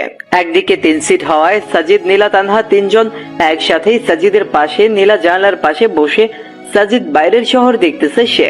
কতই ব্যস্ত না সবাই, যে যার গন্তব্যে ছুটছে। হয়তো কারো মায়া টানছে তাদের এইদিকে ঘুমের মাঝে নীলা মাথাটা সুন্দর করে সাজিদের কাঁধে দিয়েছে, যা সাজিদের মনে অন্যরকম ভালো লাগে। ইচ্ছে করে হাত দুটো শক্ত করে জড়িয়ে ধরতে, কিন্তু ধরতে গিয়েও কোথায় যেন বাধা পায় সে, তাই আর দেওয়া হয়ে ওঠে না। কি যে মায়াবী লুক একটা, যা দেখে কোনো ছেলে ক্রাশ না খেয়ে থাকতেই পারবে না। সাজিদেরও এর ব্যতিক্রম হবে না। এই যে ভাইয়া, কি দেখতেছো ওভাবে? কই কি এমনি কি নিষ্পাপ লাগছে? তাই নাকি? শুধু নীলা না ঘুমাইলে সবাইকে নিষ্পাপ লাগে। তাই নাকি? কই আগে তো জানতাম না। তুমি একটু ঘুমাও তো দেখি কিরকম নিষ্পাপ লাগে। ভাইয়া তুমিও না? এর মধ্যেই নীলা উঠে যায়। এদের কথাবার্তায় সরি, আমি ভুলে মাথা দিয়ে ফেলেছি, স্যার ক্ষমা করবেন। সমস্যা নেই, তুমি এভাবে ঘুমাইতে পারো? না, আর ঘুম আসবে না। তাই? তাহলে একটা গান শোনাও। ঘুম থেকে উঠে কেউ গান বলার মুডে থাকে নাকি? তাই এই যে পানি নাও আর ফ্রেশ হও। এদিকে এসে আমি বাকিদের অবস্থা দেখে আসি। ওকে। সবার কি অবস্থা, ঠিক আছেন তো? স্যার সবাই ঠিক, শুধু মোটো ভাইয়ের একটু সমস্যা হয়েছে। কি সমস্যা? স্যার চাপ দিয়েছে আর মোটো ভাই সহ্য করতে পারছে না, যখন তখন ড্রাম ফেটে যাবে। মোটু ভাই আর একটু সহ্য করেন, আমি ড্রাইভারকে বলছি কোনো হোটেল দেখে গাড়ি পার্ক করতে। এরপর নিজের সিটে চলে এলো। রাত 11টার দিকে তারা গিয়ে রিসোর্টে ওঠে। এরপর সবাই সবার রুমে, আর সাজিদ বাইরে এসে রাতের আকাশ দেখতেছে, যা তানহার চোখে পড়ে। কি দেখতেছো ভাইয়া? এই তো তারাগুলো দেখি। দেখো, সবগুলোকে স্থির দেখা যাচ্ছে, কিন্তু কেউই স্থির না। যে যার নিজের বেগে ছুটছে তো ছুটছে, দিন শেষে আবার এক জায়গায় মিটছে। কি অদ্ভুত, তাই না? ভাইয়া একটা কথা বলি। বলো। তারাগুলো কিন্তু কাউকে কেন্দ্র করে ছুটছে, কিন্তু আমাদের মাঝে এমন কেউ কেউ থাকে যারা কিন্তু কোনো কেন্দ্র ছাড়াই ছুটে চলছে। কে বলছে তোমাকে? তাদেরও একটা কেন্দ্র থাকে, তা অন্যরা কেউ জানে না। তো ভাইয়া বোন হিসাবে একটা জিনিস জানতে চাই, না করবা না। কি? তোমার জীবনে কে কে আছে বা কে কে নাই, তারা কোথায় গেছে সব? কি হবে শুনে? ভাইয়া প্লিজ। কেউ নেই আমার, তার থেকেও 5 বছর আগে চলে এসেছি। কেন? সৎ মায়ের প্যারা সহ্য করতে পারছিলাম না, তাই। আসলেই আমাদের সমাজে অনেক মানুষ আছে এরকম, যেমন নীলার বয়ফ্রেন্ডটা, সেই চলে গেল সৎ মায়ের প্যারায়, আর খোঁজ মিলল না। খোঁজে নাই তাকে? কি বলো, খুঁজে নাই? এমন কোনো জায়গা বাদ রাখে না এই শহরে, কিন্তু পাইনি। এখন নীলা খুঁজে বেড়ায় তাকে, প্রতি রাতে কাঁদে এই ছেলের জন্য। আমি যদি বলি ছেলেটা ওর সামনেই? হোয়াট? ভাইয়া আমি কিন্তু মজা করছি না, সিরিয়াস আমি। আমিও মজা করছি না, দেখো এটা। মানে কি এসব? কেমনে কি করে হলো? আমি তো স্বপ্ন দেখছি না তো। না, সেসব অনেক কথা, কত মানুষের যে কথা শুনে এই পর্যায়ে এসেছি। আগে বলো, এত স্মার্ট কি করে হলে? সেই স্কুল জীবন থেকেই খ্যাত নামটা শুনতে শুনতে তিক্ত হয়ে গেছি, তাই ভাবছি যে আগে নিজেকে বদলাবো। সেজন্যই একটা পার্ট টাইম জব নিয়ে এরপর শুরু করে দেই একদম পড়াশোনা আর নিজেকে বদলানোর কাজ। কোনো দিন না খেয়ে থাকতাম, তারপরও বাজার থেকে উন্নত মানের ড্রেসগুলোই কিনতাম। এরকম কত রাজ্যে মুড়ি খেয়ে পার করে দিয়েছি। এরপর আস্তে আস্তে বিশ্ববিদ্যালয়ের গণ্ডি পেরিয়ে এই জায়গায় এসেছি। কোন বিশ্ববিদ্যালয়ে পড়ছো? সাস্ট। মানে আমাদের সামনেই ছিল এতদিন? আর তোমার ডিপার্টমেন্ট এই, কিন্তু কোনোদিন তোমাদের চোখে ধরা দেই নাই। পরীক্ষার সময় 2-1 দেখা হতো, কিন্তু তেমন লক্ষ্য করো নাই তোমরা। আর এক বড় ভাইয়ের সহযোগিতায় এই কোম্পানিটা খুলি। ওয়েট, ক্লাস টপার কি তুমি সেই সাজিদ? যে কিনা সপ্তাহে একবার ক্লাস করে, ক্লাস টপার? কি আজব, তাই না? আমি নীলাকে বলতেছি সব। ওই থামো, এখন কিচ্ছু বলবা না, দেখবো নীলা চিনতে পারে কিনা। দেখো ভাইয়া, নীলা এইভাবে কোনোদিন দেখেনি তোমায়, তাই চিনতে পাবে না। মনের মিল থাকলে না দেখেও চেনা যায়। জাস্ট ওয়েট করো। তোমরা কি ভাবছো আমি চিনি না তোমাদের? সেই ভার্সিটি থেকেই দেখে আসতেছি তোমাদের। অনেক রাত হয়েছে, ঘুমাইতে যাও। ওকে, গুড নাইট। শোনো। বলো ভাইয়া। প্রমিস করো কখনো বলবা না নীলাকে। ওকে, বাট কখনো যদি জানে তখন? জানবে না। Good night. আর ভাইয়া নামটা কেন তোমার? নীলা বা কেউ যাতে জানতে না পারে। এরপর যে যার রুমে চলে গেল। কি কথা বললি বাইরে? মানে তুই ঘুমাস নাই? না, কি কথা হয়েছে বল। ওসব এমনি কথা বললাম, কেন না ঘুমিয়ে বাইরে আছে এসব, এছাড়া কিছু না। তুই মিথ্যা বলবি না, বললাম। তানহা মনে মনে ভাবতেছে নীলা সব জেনে গেল নাকি। আর ইমরান মানে সাজিদ ভাবছে তানহা কি রাখবে তার কথা। আরে নীলা, এমনি ভাইয়ের সম্পর্কে কথা বললাম, তোর যদি বিশ্বাস না হয় তাহলে গিয়ে জিজ্ঞেস করে দেখ। আমার না কেন জানি মনে হয় ইমরান আমার আশেপাশেই আছে, কিন্তু খুঁজে পাই না। এসব তোর মনের ভুল, রাত হইছে, ঘুমা এখন। এরপর সবাই ঘুমিয়ে পড়লো যে যার মতো। আর অন্যদিকে সাজিদ ভাবতেছে নীলাকে সত্যিটা বলবে কিনা। যে এতটা ভালোবাসে, এত বছর ধরে খুঁজতেছে, তাকে কি কষ্ট দেওয়া ঠিক হবে? না, আমার মতোই আমি চলি, দেখি চিনতে পারি কিনা। পরদিন সবাই ঘুম থেকে উঠে কফি খাচ্ছে, কিন্তু তাদের বসের কোনো খোঁজই নেই। নীলা, গিয়ে দেখ তো ভাইয়া ওঠে না কেন এখনো। কেন, তুই যাইতে পাস না? যা না প্লিজ। এখন যাইতে চাস না, কিন্তু পরে যখন শুনবি সব তখন তো দৌড়ে যাবি, কুত্তি একটা। তানহা পরের কথাগুলো মনে মনে বলল। ওই কিছু বললি তুই? কই না তো, তুই গিয়ে দেখ না প্লিজ। নীলা গিয়ে দরজা ধাক্কাচ্ছে, কিন্তু কোনো খবর নাই কারো। একটু পর সাজিদ উঠে গেল। কি হইলো, ধাক্কাচ্ছ কেন? উঠবেন না নাকি? না, ঘুমাবো সারাদিন। ওটা বাদ দিয়ে বাইরে আসেন, সবাই বাইরে অপেক্ষা করতেছে আপনার জন্য। সবাই করতেছে, আপনি করতেছেন না? সবার বাইরে আমি নাকি? কথা দেখি আগের মতোই বেশি বলেন। কিছু বললেন? কই না তো। চুপ করেন, ফ্রেশ হয়ে বাইরে আসেন, আর আমি বেশি কথা বলি না, বুঝছেন? একটু পর সাজিদ সকলের সাথে যোগ দিল।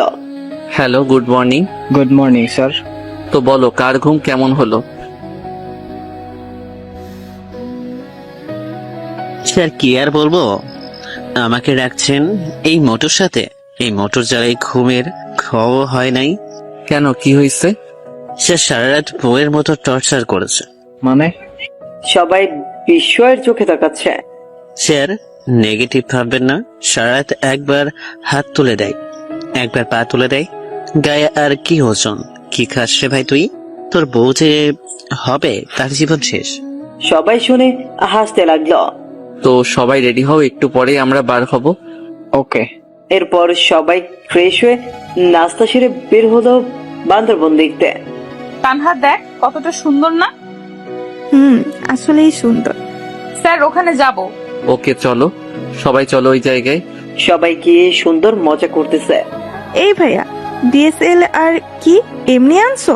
ছবি তুলো না। ও সরি, পোজ দাও, আমি তুলতেছি। বা ছবি তো সুন্দর উঠতেছে, তানহা দেখে যাও। বাহ ভাইয়া, তুমি এত কিছু শিখলা কি করে? তানহা থামো তো। এইভাবেই আনন্দ করতে করতে রাত বয়ে আসে। রাতে আবার এক গানের আনন্দে মেতে ওঠে সবাই। সাজিদ একাই গান গেয়ে যাচ্ছে, আর সবাই তা উপভোগ করতেছে। খুব ভালো গান বলেন তো আপনি। ধন্যবাদ, এখন সবাই ঘুমাতে চাও, কাল দেখা হবে। Good night. Good night sir. পরের দিন আবার সে এরকম করেই কেটে গেল। এর পরের দিন বিকেল থেকে রওনা হয় বাসার উদ্দেশ্যে। স্যার ঝগড়া রাখতে পিছনে। কার কার? মোটু ভাই আর রনি সাহেবের। এরা 203 নাকি সবসময় লেগেই থাকে। ঠিক বলছেন, 203। স্যার আপনাকে একটা কথা বলি। বলেন। বাসায় যেতে তো অনেক রাত হয়ে যাবে, দয়া করে কি পৌঁছে দিবেন বাসায়? আচ্ছা। ধন্যবাদ স্যার। শোনো সবাই, যাদের যাদের এনজয় করার ইচ্ছা আছে তারা সামনে চলে আসো। এখন উড়াধুরা ডান্স শুরু হবে, যে যেমন ডান্স দিতে পারো দাও। আসলে অফিসের বস অন্য ছেলে হলে যেরকম হয়, কোনো পিকনিকের আসল মজাই হচ্ছে এটা। বাবা আমি আসছি। আরে চাচা, তো আর দেরি কেন, চলে আসেন। সবাই অনেকটা মজা করলো। রাত 2টার দিকে গাড়ি এসে ফেললো সেই চিরচেনা অফিসের সামনে। আস্তে আস্তে সবাই নেমে সাজিদের কাছ থেকে বিদায় নিয়ে চলে গেল। এখন বাকি আছে শুধু তানহা আর নীলা। নীলা, আমার শরীরটা ভালো না, অসুস্থ অসুস্থ লাগছে, তোমরা একাই যেতে পারবে না? এত রাতে কি করে যাব? ওকে চলো। জোর সারাতে খুব ভালো লাগছে নীলার, পাশাপাশি হাঁটতে, কাছাকাছি বাসা হয় বেশিক্ষণ লাগেনি যেতে। নীলা যাও তাহলে, আমি গেলাম। গেলাম মানে এত রাতে কই যাবেন আপনি? ভেতরে আসেন। রেগে বললো কথাটা। রাগটাও দেখি আগের মতোই। দেখেন স্যার, আমার সামনে এরকম মনে মনে কিছু বলবেন না। ভেতরে আসেন এখন। আম্মু, ইনি হচ্ছেন আমাদের বস। ও তুমি সাজিদ? আসসালামু আলাইকুম। মা ক্ষুধা লাগছে, খেতে দাও। তোমরা বসো, আমি দিচ্ছি। আসলে আন্টি আমাকে যেতে হবে এখন। আরে বাবা, এত রাতে কোথায় যাবা? রিক্সা অটো কিছুই পাবে না। আর বর্তমানে যে ছিনতাইকারীদের জ্বালা, তুমি আজ রাতটা থেকে যাও।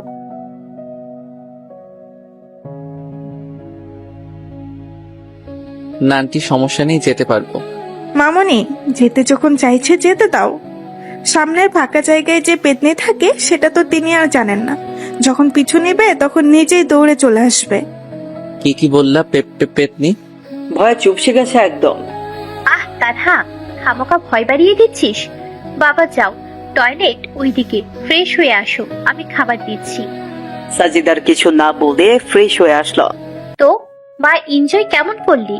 সে কথা আর কি বলবো মামনি, যাদের এরকম বস থাকে তাদের এনজয় কি খারাপ হবে?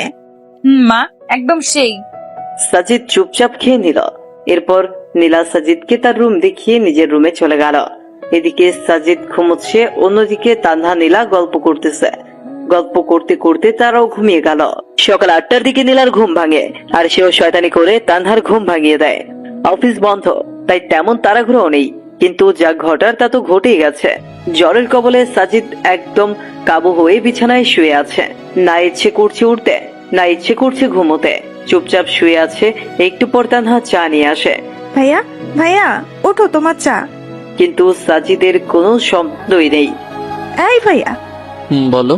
তোমার কণ্ঠ এরকম লাগছে কেন? অসুস্থ নাকি? একটু অসুস্থ, তবে ঠিক হয়ে যাবে। দেখি দেখি। সে যেন তানহার ডাক শুনলই না, কপালে হাত দিল। ও মা, এটা একটু অসুস্থ। নীলা এদিকে আয়। জোরে ডাক দিল নীলাকে। কিরে, কি হয়েছে? জ্বর আসছে সেই। বলিস কি? তুই গিয়ে নাস্তা ওষুধ নিয়ে আয়, আমি দেখতেছি। নীলাও মাথায় হাত দিয়ে দেখে ভীষণ জ্বর। আমি বাসায় যাব, এখানে ভালো লাগছে না। কি বললেন? বাসায় গেলে দেখাশোনা করার জন্য বউ আছে নাকি? তা নেই, এরকম জ্বর আমাদের জন্য ব্যাপার না। চুপচাপ শুয়ে থাকেন। একটু পর তানহা নাস্তা আর ঔষধ নিয়ে আসলো। এরপর ধীরে ধীরে খেয়ে আবার শুয়ে পড়লো। তোমার শরীর খারাপ, আর এই অবস্থায় বাসায় যেতে চাইছো? বাসায় গেলে খাইতে কি শুনি? সাজিদ চুপচাপ শুনতেছে কথা। এখন ঘুমান, আমি পট্টি দিয়ে দিতেছি। এমনিতেই সেরে যাবে, তার দরকার নেই। আপনারা মনে হয় নাস্তাও করেন নাই, যান নাস্তা করে নেন। চুপ করেন তো। এরপর পট্টি দিতে লাগলো। যে কোনো ব্যক্তি অসুস্থ হলে তারা চায় যে তাদের ভালোবাসার মানুষটা তাদের সেবা করুক। সাজিদ তো আর ব্যতিক্রম না। পট্টি দিতে দিতে নীলার ঠান্ডা হাতটা সাজিদের চোখে পড়তেছে, আর সাজিদের মনে হচ্ছে যে তার হাতটা যেন শরীরের সব তাপ শোষণ করে নিচ্ছে। সম্পূর্ণ এক অন্যরকম অনুভূতি সাজিদের মনে খেলা করছে। তানহা শুধু বসে বসে দেখতেছে আর মনে মনে হাসতেছে। এত কাছে এরা, অথচ নীলা বুঝতেই পারছে না যে সে তার সেই চিরচেনা মানুষটারই সেবা করছে। নীলা, আমার ভালো লাগছে না কিছু, বাসায় যাব আমি। ভালো লাগছে না জন্যই রেখেছি এখানে। ধ্যাত। আচ্ছা সত্যি করে বলেন তো, মাথায় পট্টি দিয়ে দিতেছি, আপনার কি খারাপ লাগছে? না। তাহলে বললেন কেন ভালো লাগছে না? ঢং করেন আমার সাথে? কি হলো, চুপ কেন? আসলে আমি তোমাকে কষ্ট দিতে চাচ্ছি না। সেই ছোটবেলায় মা মারা যায়, এরপর জ্বর হলেও জোটেনি ওষুধ। এমনি এমনি জ্বর সেরে যেত, কখনো খেয়ে কাটতো, কখনো বা না খেয়ে দিন কাটতো। আচ্ছা আপনার বাবার কি হয়েছে? ওসব বাদ দাও। আর একটা কথা শোনেন, আপনি আমার বস, তো আপনার জন্য কিছু করলে সেটা কষ্ট না, বুঝছেন? শরবত বানাই দিতে পারবা? শুধু শরবত না, আমি ভালো করেই জানি জ্বর হলে মানুষের কোনগুলো খাইতে ইচ্ছা করে। একটু পর সব নিয়ে আসতেছি। আর তানহা ফুচকা বানাতে গেছে, কি খাবেন তো? ওকে, তবে ঝাল একদম বেশি থাকতে হবে। চুপচাপ শুয়ে থাকেন, আর ভুলেও ফোন হাতে নিবেন না। ফোনের রেডিয়েশন পড়লে জ্বর আরো বেশি হয়। জ্বর হলে কখনো চোখের সামনে নিয়ে ফোন টিপবেন না। ফোন থেকে যে রেডিয়েশন বের হয় তা অত্যন্ত ক্ষতিকর। আর চাপ নিবেন না মাথায় বেশি। যেমন জ্বর হলে বেশি পড়তে গেলে দেখবেন যে জ্বর আরো বেশি হইতেছে। আমার জ্বর আবার অন্যরকম, সারাদিন ভালো থাকে, কিন্তু সন্ধ্যা হলেই শুরু হয়, যারা 9টায় শেষ। যাই হোক, সবাই নিজেদের কাছের মানুষের খেয়াল রাখবেন। এখন রেস্ট নেন, আমি আসতেছি। একটু পর নীলা চলে আসলো। এই নেন, এখানে শরবত, চালতার আচার, একদম ঝাল, আর এটা হলো ঝাল মুড়ি। এত কিছু? তুমি তো দেখি অনেক ফাস্ট। এখনো কিছু হয় নাই স্যার, একটু পর আরো কিছু আসতেছে। আরো কিছু? এগুলো তো একাই শেষ করতে পারবো না, তোমরা হেল্প করো একটু। ওকে, তা করবো। এখন শুরু করো। এরপর সাজিদ নীলা তানহা খাওয়া শুরু করলো। কেমন হয়েছে? উফ, সেই। তানহা, ফুচকান। এরপর একটু আড্ডা দিল সবাই মিলে। স্যার, আপনি একটু ঘুমান এখন। হুম। কিন্তু ঘুমানোর চেষ্টা করলেই কি ঘুম আসে জ্বরের মাঝে? ঘুম আসে না তো।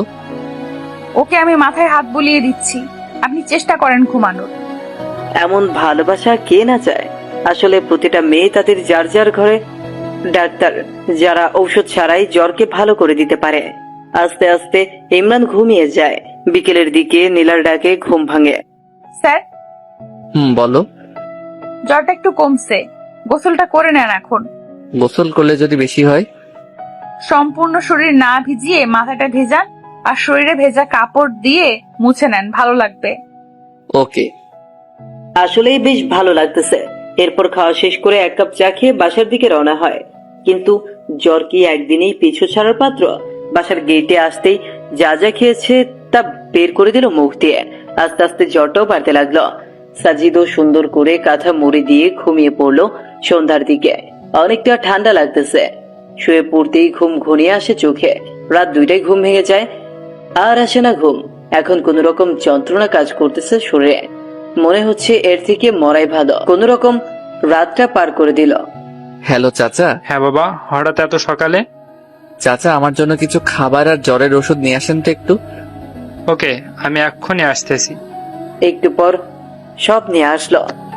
চাচা, আর আজ সবাইকে অর্ধেক বেলা কাজ করে ছুটি দিয়ে দিন। আচ্ছা। সময় মতো সবাই চলে আসলো। তখন পিয়ন সবাইকে জানিয়ে দিল। চাচা, স্যারের অসুখ ভালো হয় নাই। না মা, আরো বেশি হয়েছে। সকালে গিয়ে খাবার ওষুধ কিনে দিয়েছি। ও, ওনার বাসার ঠিকানাটা দেন তো। ঠিক আছে, লিখে নাও। এরপর ঠিকানা নিয়ে তারা চলে গেল বাসার উদ্দেশ্যে। গিয়ে দেখে দরজা খোলাই আছে। এই যে বস, আপনার সমস্যা কি? হ্যাঁ, কই, কোনো সমস্যা নাই তো। জ্বর বেশি হয়েছে, একবার তো বলতে পারতেন আমাদের, শুধু বেশি বুঝবে। তানহা, একটা অটো ডেকে নে। অটো দিয়ে কি হবে? যতদিন না জ্বর ভালো হচ্ছে আমাদের কাছে থাকবেন। এটা সম্ভব না। দেখেন, বেশি কাহিনী করবেন না, তাহলে কিন্তু ভুলে যাব আপনি আমার বস। আমার রাগ সম্পর্কে জানেন না, তাই চুপ থাকেন। আমি ভালো করেই জানি। কি বললেন? কিছু না। এরপর একটা অটো নিয়ে সোজা চলে আসেন নীলাদের বাসায়। আচ্ছা, আমি তোমাদের বাসায় কেন যাব? মানুষ তো এমনি বলবে যে আমি কে হই তোমাদের। তুমি আমার ভাইয়া না, হুম। তাহলে আবার এই কথা কেন? শোনেন মিস্টার, মানুষ কি বললো না বললো তাতে আমার যায় আসে না। কি বাবা, অসুস্থ হয়েছো? তা একবারও আমাদের জানানোর প্রয়োজন মনে করলে না? পরপর ভাবো আমাদের, তাই না? হুম, তা তো অবশ্যই। পৃথিবীতে কেউ কারো আপন নয়। মানে? আন্টি, সবাইকে তো একদিন মরতে হবে, যেমনটা আমার মা আমায় রেখে গেছে। হয়েছে, আর বেশি বয়ান ছাড়া লাগবে না। হুম। এখন রেস্ট নেন, আমি পানি নিয়ে আসতেছি। ভাইয়া, দেখছো কি কেয়ার করতেছে তোমার? তোমার যদি জানে তুমি ইমরান, তখন না জানে কি করবে আবার? কি আর করবে, যে রাগী আমার জীবনটা শেষ করবে। তানহা, তুই খাবার নিয়ে আয়, আমি মাথায় পানি দিয়ে দিচ্ছি। ওকে।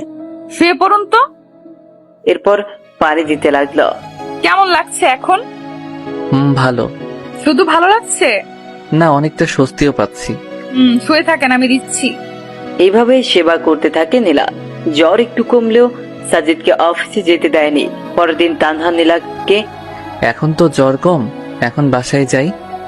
না, কাল সকালে এখান থেকে অফিসে যাবেন। কেন? রাতে যদি আবার জ্বর আসে। ও। ছাদে আড্ডা দেই, চলেন। ওকে। জানেন স্যার, আমার জীবনে যে সামনে কি হতে চলেছে কিছুই বুঝতেছি না। যাকে চাই তাকে খুঁজে বেড়াই, কিন্তু পাই না। আপনার জীবন সম্পর্কে বলুন একটু শুনি। আমার জীবন নিয়ে কি বলবো? আপনি কি বলেন? আপনি না বললেন বাবা মা নেই, তারা কিভাবে মারা গেল? মা মারা গেছে অসুস্থ হয়ে, আর বাবাকে হারিয়েছি মা মারা যাওয়ার 2 মাস পরে। তাহলে ছোটকালটা আপনার খুব প্যারাময় ছিল, তাই না?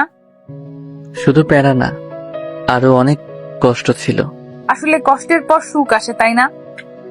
কি জানি, হবে হয়তো। আমি কবে দেখা পাবো? কিসের, সুখের নাকি ছেলেটার? দুটোরই। কে সেই ছেলে? ওর নাম ইমরান। শেষে আমায় একটা চিঠি দিয়ে চলে গেছে। আজ পর্যন্ত অনেক খুঁজেছি কিন্তু পাইনি। ও বাবা, তাড়াতাড়ি দেখিও। চলেন, ঘুমাবেন এখন। শোনো। বলেন। Good night. Good night. পরদিন সকালে ফ্রেশ হয়ে চলে গেল সবাই অফিসের দিকে। বাবা কেমন আছো? আলহামদুলিল্লাহ চাচা। জ্বর কমেছে কি? হ্যাঁ চাচা, যে ট্রিটমেন্ট দিছে জ্বর ভালো না হয়ে কই যাবে। হুম। এরপর সাজিদ ওর রুমে গেল। একে একে সবাই এসে জিজ্ঞেস করতেছে স্যারের শরীর কেমন আছে। এই যে মিস্টার স্যার, কি? লাঞ্চের সময় হয়েছে, চলেন। এখন না, তোমরা যাও, আমি পরে আসতেছি। না, এখনই চলেন, বেশি কথা বলবেন না। ওকে চলো। তুমি তো আবার যে রাগী। রাগের তো কিছুই দেখেননি এখনো। আমার মা বাবা আর আমার বিএফ জানে আমি কেমন রাগী। হইছে, চলেন। এরপর খাওয়া শেষে আবার চলে আসে কাজে। ভাইয়া চলো এখন। আর একটু কাজ করে যাই। না, এখন চলো। আজব, যাবোটা কোথায়? কেন? আমার খালামনির বাসায়। আবার যাব কেন? আমি তো সুস্থ এখন। সুস্থ মানে যদি রাতে আবার আসে? আমি যাইতে বলছি, চলো। আহ, এই দুই বোন জীবনটারে তেজপাতা বানাবে। ধরে নাও তাই, চলো এখন। কি আর করার, আবার গেলাম তাদের বাসায়। এবার আর সেবা না, এবার খাইয়ে 12টা বাজিয়ে রুমে পাঠাই দিছে। এই যে মিস্টার স্যার, কি অবস্থা? এই তো ভালোই। আচ্ছা, আমার একটা কথার উত্তর দিবেন? বলো। আচ্ছা, এই বয়সে আপনাকে স্যার বানাইছে কে? শোনো, টাকা আর নাম হলে নিজের বাবাও স্যার ডাকে। বুঝলাম। আচ্ছা, পড়ছেন কতদূর পর্যন্ত? তুমি যতদূর পড়ছো আমিও তেমনটাই। তাহলে সাবজেক্ট কি? তোমারটাই।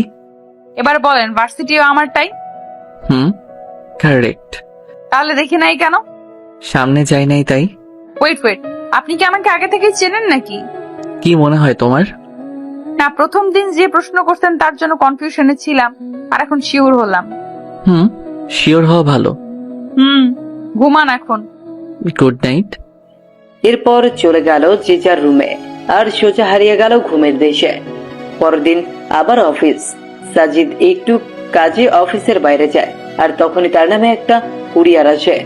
অফিসের চেয়ারম্যান আছেন কি? না, উনি তো বাইরে গেল, আমাকে দিয়ে দেন। দিয়ে দিব এখন।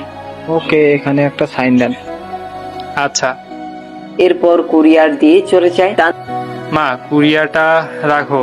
মা, কুরিয়ারটা রাখো তো, তোমাদের কাছে সাজিদ মনে হয় লাঞ্চের সময় আসবে। আমি আবার বাসায় যাব তাড়াতাড়ি। ও, তোমাদের সাথে লাঞ্চ করলে দিয়ে দিও। ওকে চাচা, দেন। না, কুরিয়ারটা নিয়ে কেবিন রাখলো, আর তখনই নীলার চোখে পড়লো। কিরে এটা? স্যারের কুরিয়ার। এরপর হাতে নিয়ে দেখতে লাগলো। হঠাৎ চোখ আটকে গেল ইমরান নামের জায়গায়। তানহা, এদিকে দেখতো। কি? স্যারের নাম আসছে, তাহলে ইমরান নাম আসলো কই থেকে? হতে পারে স্যারের আরেকটা নাম ইমরান। এরা নিশ্চুপ। আরে স্যার আসলে এখন জিজ্ঞেস করব। একটু পর সাজিদ এসে লাঞ্চ শেষ করে নিজের রুমে গেল। কুরিয়ারটা আমাকে দে তো তানহা। কেন? আমি দিয়ে আসতেছি স্যারকে। ওকে। স্যার, আসবো? আসো। এই নেন আপনার কুরিয়ার। ও, এটা এসে গেছে, দাও। স্যার ওয়েট, এটা কি? আর আমাদের কেন বলেন আপনার নাম সাজিদ? ও, এটা বলতে ভুলে গেছি। আমার শুধু একটা কথার উত্তর দেবেন। কি কথা? শুধু সত্যি করে বলবেন আপনি আমার সেই ইমরান কিনা। পৃথিবীতে কি একটা ইমরান? স্যার, আমার প্রশ্নের উত্তর এটা না। যদি সত্যি বলি তখন কি হবে, আর মিথ্যা বললে তখন? সেটা পরে দেখতে পাবেন। বলেন এখন প্লিজ, হাত জোর করে রিকোয়েস্ট করতেছি, প্লিজ সত্যিটা বলবেন। আমি ইমরান। এটা বলতে দেরি আর গালে থাপ্পড় পড়তে দেরি না। এরকমটা না করলেও পারতেন। আপনি আর কখনো আমার সাথে কথা বলবেন না। আমি কালকেই চাকরিটা ছেড়ে দিব। এটা বলেই নীলা কেঁদে চলে গেল। ভাগ্যিস রুমের ভেতর থাপ্পড় দিছে, তাই কেউ দেখেনি। ইমরান দাঁড়িয়ে আছে। কি ভাবলো আর কি হয়ে গেল? ভাবলো নীলা কাছে টেনে নিবে, কিন্তু তা না, উল্টা আর দূরে গেল। আমার না বলাটাই ভালো ছিল। ভাইয়া কি হয়েছে? নীলা এভাবে গেল কেন? সব বলে দিছি, বাকিটা তুমি বলিও।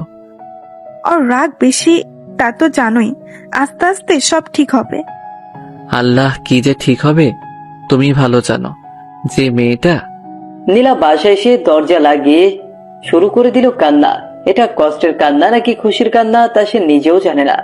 হতে পারে কষ্টের, আবার হতে পারে খুশির। এতদিন ধরে যাকে খুঁজে আসতেছে তাকে পেয়েছে আজ, খুশি তো হবেই। আর ইমরান এতদিন আশেপাশে থেকেও কোনোদিন পরিচয় দেওয়ার প্রয়োজন মনে করেনি। এটা ভেবে হয়তো কষ্ট পেতে পারে। মানুষের জীবন যে কখন কি হয় বলা কঠিন। নীলা, এই নীলা, কি হয়েছে? আজ এত তাড়াতাড়ি আসলি যে? কি রে মা, দরজা খুলতো, শুনি কি হয়েছে। আমাকে বলবি না তুই? তুই বলতি না আমি তোর বেস্ট ফ্রেন্ড, আর আজ আমাকে বলবি না? নীলা আর থাকতে না পেরে দরজা খুলে আবার কান্না শুরু করে দেয়। তবে এবার তার মাকে জড়িয়ে ধরে। আরে পাগলি মেয়ে, এরকম করে কেউ কাঁদে নাকি? কি হয়েছে সেটা তো বলবি। ইমরানকে পেয়েছি মা। কি? কোথায় সে? থাপ্পড় মেরে চলে এসেছি। ও মা, কেন? আমার সামনেই ছিল এত বছর, কিন্তু পরিচয় দেয়নি কখনো, তাই। দেখো দেখি মেয়ের কাণ্ড। তা কে সে যে তোর সামনে থেকেও পরিচয় লুকিয়েছে? আমার অফিসের বস কুত্তাটা আছে না, ওটাই হয়। ও মা গো, এতদিন সাজিদ নামে ছিল? আরে মা, ওইটা আমার ভার্সিটিতে আমার সাবজেক্টই ছিল, আমাকে চিনতো ভালো করে। আচ্ছা, তুই তাকে চিনলি না কেন? ও কি আর আগের ইমরান আছে মা? আগে চশমা পরতো, ঢিলে পোশাক পরতো, পায়ে জুতা কম দামি ছিল, চুলগুলো একদিকে রাখতো, তেল দিত চুলে। কিন্তু এখন সব তো চেঞ্জ, এমন ড্রেস পরে যা কল্পনার বাইরে। চশমাটাও নেই, জুতো তো কম দামি নেই, মুখের গঠনটাও চেঞ্জ করে ফেলছে গরুটা। বুঝলাম। তা এই জ্বরের মাঝে ছেলেটাকে থাপ্পড় মারা কি ঠিক হয়েছে? যদি জ্বর আসে আবার? আসলে আসবে। আমার একটা প্ল্যান আছে। কি প্ল্যান? ও তোকে কষ্ট দিয়েছে না, ওকে শাস্তি দেওয়া দরকার। কিভাবে? ওকে ইগনোর করে চলবি সব সময়, আর ও রিয়াকশন দেখবি। তবে মা, একটা জিনিস বুঝলাম না, ছেলেটা এতটা চেঞ্জই হলো কি করে? আর যার কিছু ছিল না সে আজ কিনা সফটওয়্যার কোম্পানির মালিক। শোন, মানুষের মনে যদি ইচ্ছে থাকে আর যদি সে কঠোর পরিশ্রম করে তাহলে সব সম্ভব। হয়েছে, অনেক কেঁদেছিস, এখনই খাবি। এখন মজা করার সময়, কষ্ট পাওয়ার সময় না। এতদিন তো কষ্ট পেলি, এখন না হয় একটু মজা নে। তবে মা, আমি বুঝি না খ্যাটটা এরকম হলো কিভাবে। ওই যে ইচ্ছে শক্তি। এখন খাবি, চল তো। এরপর নীলা খেয়ে টিভি রুমে গিয়ে টিভি দেখতে থাকে। টিভি দেখা শেষ হলে আবার ঘুরে নিয়ে ছাদে চলে যায়। আসলে বিকেল বেলাটা ঘুরে উড়াতে বেশ ভালোই লাগে নীলা। মামনি, নীলা কই? এতক্ষণে তানহাও এসে গেছে। উপরে আছে, দেখ গিয়ে। শোন শোন, খেয়ে যা আগে। দাঁড়াও, আসতেছি। কি রে নীলা, ওরকম করে আসলি কেন? কেন, কি হয়েছে? ভাইয়া কি ভাবছে বলতো? যা ভাবার ভাবুক, তাতে আমার কি? তোর কি মানে? যাকে খুঁজতেছিস সে আজ সামনে তো বলতেছিস, তাতে আমার কি? শোন, ওই কুত্তার কথা ভুলেও বলবি না। উনি শুধু আমার বস, অন্য কিছু না। বুঝলাম। খাবো, চল। ওকে এরপর নিয়ে এসে খেয়ে আবারও মনোযোগ দেয় ঘুরে উড়ানো। আচ্ছা নীলা, তুই ইমরানকে পেয়েও থাপ্পড় দিয়ে চলে এসেছিস, এখানে আবার মনের সুখে ঘুরে উড়াচ্ছিস। তোর কি খারাপ লাগছে না একটু? না তো, তুই দেখে বুঝতেছিস না? গুড। ঘুরে উড়িয়ে সন্ধ্যায় রুমে আসে। একটু পর ফোন আসে। হ্যালো, আসসালামু আলাইকুম। ওয়ালাইকুম আসসালাম। কে আপনি? কণ্ঠ শুনেও বোঝো না, নাকি না বোঝার ভান করতেছো? ধরে নেন একটা। আমার দোষটা তো বলবা। কোনো দোষ নাই আপনার। আপনি তো আর আমার সেই খ্যাত ইমরান না। ফোন রাখেন, কাজ আছে, বাই। ধ্যাত, দিল ফোনটা কেটে। পরদিন অফিস গেলে নীলাকে ডেকে পাঠায় ইমরান। স্যার, আসবো? আসো। এরপর নীলা আসতেই সোজা গিয়ে ওর হাতটা ধরে ক্ষমা চায়। কিন্তু নীলা এত সহজে ছাড় দেওয়ার মতো মানুষ না। দেখুন স্যার, বস বসের মতো থাকুন। বেশি কিছু করলে আমি কিন্তু ভুলে যাব যে আপনি আমার বস। কি বেশি করলাম আমি? হাত ছাড়বেন কি না? না। আজকের চরটা একটু বেশি লাগছে। স্পষ্ট 4টা আঙ্গুলের দাগ বোঝা যাচ্ছে। চর খেয়ে ইমরান হাত ছেড়ে দিয়ে চোখ মুছল। নীলা আর সেখানে না থেকে চলে গেল নিজের কাজে। ইমরান আর লাঞ্চের সময় বাইরে যায়নি। বাইরে যাচ্ছে না দেখে তানহা আসে ডাকার জন্য। ভাইয়া খাবা আসো। তুমি যাও, আমার ক্ষুধা নেই। টেবিলে হেলান দিয়ে। আরে আসো না। তুমি যাবে এখান থেকে? দেখলি ছেলেটা খেতেও আসলো না। তো আমি কি করব? যার ইচ্ছা হবে খাবে, না হলে খাবে না। আমার না মাঝে মাঝে অবাক লাগে, এই জন্যই বুঝি এত খুঁজেছিস। এই তো বুঝছিস। এরপর অফিস শেষ হলে সবাই বাসায় চলে যায়, কিন্তু ইমরান এখনো অফিসে। বাবা বাসায় যাবা না? হ্যাঁ চাচা, শরীরটা ভালো ঠেকছে না, একটা রিক্সা ডেকে দেন তো। আচ্ছা। এরপর রিক্সা আসলে ইমরান সোজা ডাক্তারের কাছে গিয়ে জ্বরের ঔষধ নেয়। কেন জানি ওর মনে হচ্ছে জ্বর আসবে, আর তার ধারণাও ঠিক রাতে জ্বর আসে। হয়তো মায়ের জন্যই জ্বরের চোটে আজ অজ্ঞান হয়ে যায়। পরদিন সবাইকে অফিসে দেখা গেলেও ইমরান নেই। সবাই পিয়নকে জিজ্ঞেস করতেছে বস কই, কিন্তু তিনি আর কি বলবেন, নিজেও তো জানেন না। তিনি সবাইকে বলল যে যাওয়ার সময় সাজিদ বলেছিল তার নাকি শরীরটা খারাপ। এর বেশি জানি না আমি। সকাল থেকে ফোন দিচ্ছি কিন্তু উঠাচ্ছে না ফোন। নীলা চল, ভাইয়ার বাসায় যাব। কাহিনী বাদ দিয়ে চুপচাপ কাজ কর। আমার কথা তোর কাছে কাহিনী মনে হয়? ভালোই তো বদলে গেলি তুই নীলা। পরশু পর্যন্ত ঠিকই খুঁজছিলি, আর এখন আসলেই তুই বুঝাতে চাচ্ছিসটা কি? হ্যাঁ কিছুই না। ভালো। হ্যাঁ, ফোন করেই যাচ্ছে কিন্তু কোনো খবর নেই। এভাবে একটা দিন চলে যায়। পরের দিন আবার অফিসে বস নেই। চাচা আজকেও কি স্যার আসবে না? না, ফোনটাও বন্ধ, হয়তো কোনো কাজে বাইরে গেছে। সময় হলে চলে আসবে। আর আজ সকালে ছুটির 1টার পর হবে। নীলা আমার কাছে ভালো ঠেকছে না রে, কাজে গেলে কেউ ফোন অফ করে না। আমি গেলাম, তুই আসলে আয়, না হলে থাক। তুই তোর ইমরানকে হারাতে পারিস, কিন্তু আমি একটা ভাই পাইছি, তাকে হারাতে পারবো না। দাঁড়া, আমিও যাব, দেখি তোর ভাই কোথায় লুকিয়ে আছে। এরপর দুজন সোজা চলে যায় ইমরানের বাসায়, কিন্তু ইমরান থাকলে তো দেখা পাবে। হ্যালো চাচা, স্যারের বাসায় তো তালা দেওয়া। স্যার কোথায় দয়া করে বলবেন প্লিজ?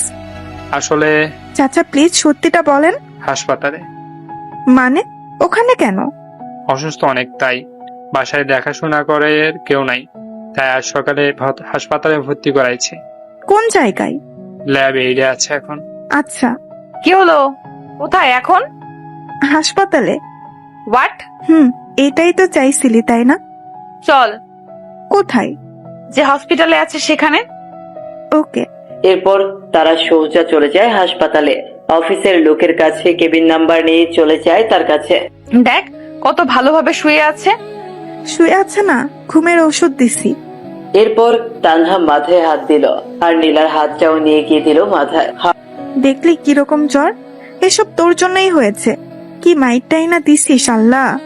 আচ্ছা তোর রুমালটা দে, এর মাথাটা ঠান্ডা করি পট্টি দিয়ে। হঠাৎ মাথায় ঠান্ডা অনুভব হয়। কিছুক্ষণ পর ঘুম ভেঙে যায় ইমরানের, কিন্তু কেন জানি চোখ খুলতে পারছে না। পারবেই বা কি করে? নীলার এক হাত তো তার চোখে। হঠাৎ কারো কণ্ঠ শুনে জোরে উঠে পড়ে ইমরান। নীলা আবার টেনে নামায় নিচে। তোমরা এখানে কেন, কোনো সমস্যা? আসলে সমস্যা, তবে আমার না তোমার। আমাকে তো সহ্য করতে পারো না। চুপচাপ শুয়ে থাকেন, কথা বললে দিব একটা বসিয়ে। ওই তোমার সমস্যা কি? কথায় কথায় শুধু মায়ের আর মায়ের। তোমাকে এখানে কেউ আসতে বলছে কষ্ট করে? হ্যাঁ, আসলা কেন? তাও মগের মূল্য পাইছো। ইচ্ছা হলে মারবা, ইচ্ছা হলে চলে যাবা। তোমার হিসেবে আমি কি কষ্ট পাইনি 6 বছর? আরে তুমি তো বাবার হোটেলে ছিলা, বুঝবা কি? আমি হারে হারে বুঝেছি জীবনটা আসলে কি। প্রতিটা সময় গেছে এই সমাজের লোকদের সাথে যুদ্ধ করে নিজেকে তাদের সমতুল্য করে তুলতে। তারপর তোমাকে ভুলিনি। মেয়েরা না ছেলেদের স্মার্টনেসকে ভালোবাসে, টাকা পয়সা ভালোবাসে, অন্য কিছু না। তোমার কি মনে হয় আমি এতদিনে প্রপোজাল পাইনি? আরে তোমার সামনেই তো তোমার বোন সেদিন প্রপোজ করছে, আর বাকিগুলো না হয় নাই বললাম। তারপরও কারোর সাথে প্রেমে জড়াইনি, কারণ একটাই, তোমাকে ভালোবাসি। প্রতিটা দিন কাছ থেকে না হলেও দূর থেকে দেখেছি। আমারও ইচ্ছা ছিল তোমার কাছে যাওয়া, কথা বলা, কিন্তু পারিনি। আগে প্রতিষ্ঠিত হতে চেয়েছি, আর তুমি ভাবো যে শুধু তুমি কষ্ট পাইছো। বাবা, স্যারের দিকে মুখ দিয়ে বুলেটও বার হয়। স্যার, এখন এখান থেকে আমার বাড়ি চলেন। কেন? একদিন ট্রিটমেন্ট না করেই জ্বর হাইয়ে উঠছে। আরো যদি এখন ট্রিটমেন্ট ছেড়ে দেই তখন তো জ্বরের টেম্পারেচার বেড়ে পার হয়ে চলে যাবে। হয়েছে, আমাকে নিয়ে ভাবতে হবে না। 6 বছর যাকে নিয়ে ভাবলাম তাকে এত তাড়াতাড়ি কেমনে ভুলি? ভালো। যাবেন কি এখন? না। আরে আরে নীলা, ছেলেটার জ্বর রে। আঙুল বাঁকা না করলে ঘি ওঠে না রে। কি এখন যাবেন তো স্যার? ইমরান কিছু না বলে চুপ করে আছে। এই যে স্যার, উঠবেন কি এখন? হুম। এরপর হাসপাতাল থেকে তারা চলে গেল তাদের বাসায়। কি বাবা, কেমন আছো? এই তো একটু অসুস্থ আন্টি। তা তো দেখতেই পাচ্ছি। মা, স্যার আমাদের সাথে থাকবে এখানে এখন থেকে। আচ্ছা। না, আমি থাকবো না। কেন? এমনি। আমি থাকতে বলছি, থাকবেন। চুপ, একদম চুপ। তোমার সব কথা শুনবো নাকি? হবে। সম্ভব না, অনেক সহ্য করছি, আর না। চুপচাপ শুয়ে থাকেন এখানে। ইমরানকে শুয়ে দিয়ে নীলা চলে গেল পানি আনতে। এবার আবার শুরু করলো পানি দেওয়া। মাইটা খুব লাগছে তাই না? হুম। রাগ তোলায় দাও কেন তাহলে? এতদিন আমার সামনে থেকেও একবার বলার প্রয়োজন মনে করনি? তুমি জানো তোমাকে খুঁজতে গিয়ে কত জনের কত কথা শুনতে হয়েছে, কত কষ্ট করতে হয়েছে। তোমার আশা তো ছেড়েই দিছি। আমি শুধু আল্লাহর কাছে বলছি, আল্লাহ প্লিজ একবার ইমরানের সাথে একটা বার দেখা করার সুযোগ দিও। আর কিচ্ছু চাই না। আমাকে বললে কি এমন ক্ষতি হতো তোমার, বলো? কিছুই না, আগে নিজেকে চেঞ্জ করতে চেয়েছি। তুমি তো বলেছো চুল না কাটলে, শার্ট জুতা না পাল্টালে তোমার সামনে না আসি, তাই আসি নাই। আমি রেগে বসছি জন্য তুইও সেটা মাইন্ডে নিবি কুত্তা? ওই কি তুই তুকারি করে গালি দিচ্ছ? আমি তোমার বস বলে যেও না। ওই শোন, তুই আমার ক্লাসমেট, ওকে? এটা তোর অফিস না, তো বস বস করবি না। আচ্ছা, নিজেকে এত সহজে পাল্টালেন কি করে? নীলা পট্টি দিতে লাগলো, প্রশ্ন করতেছে। সহজ, এর থেকে কঠিন কিছু নেই।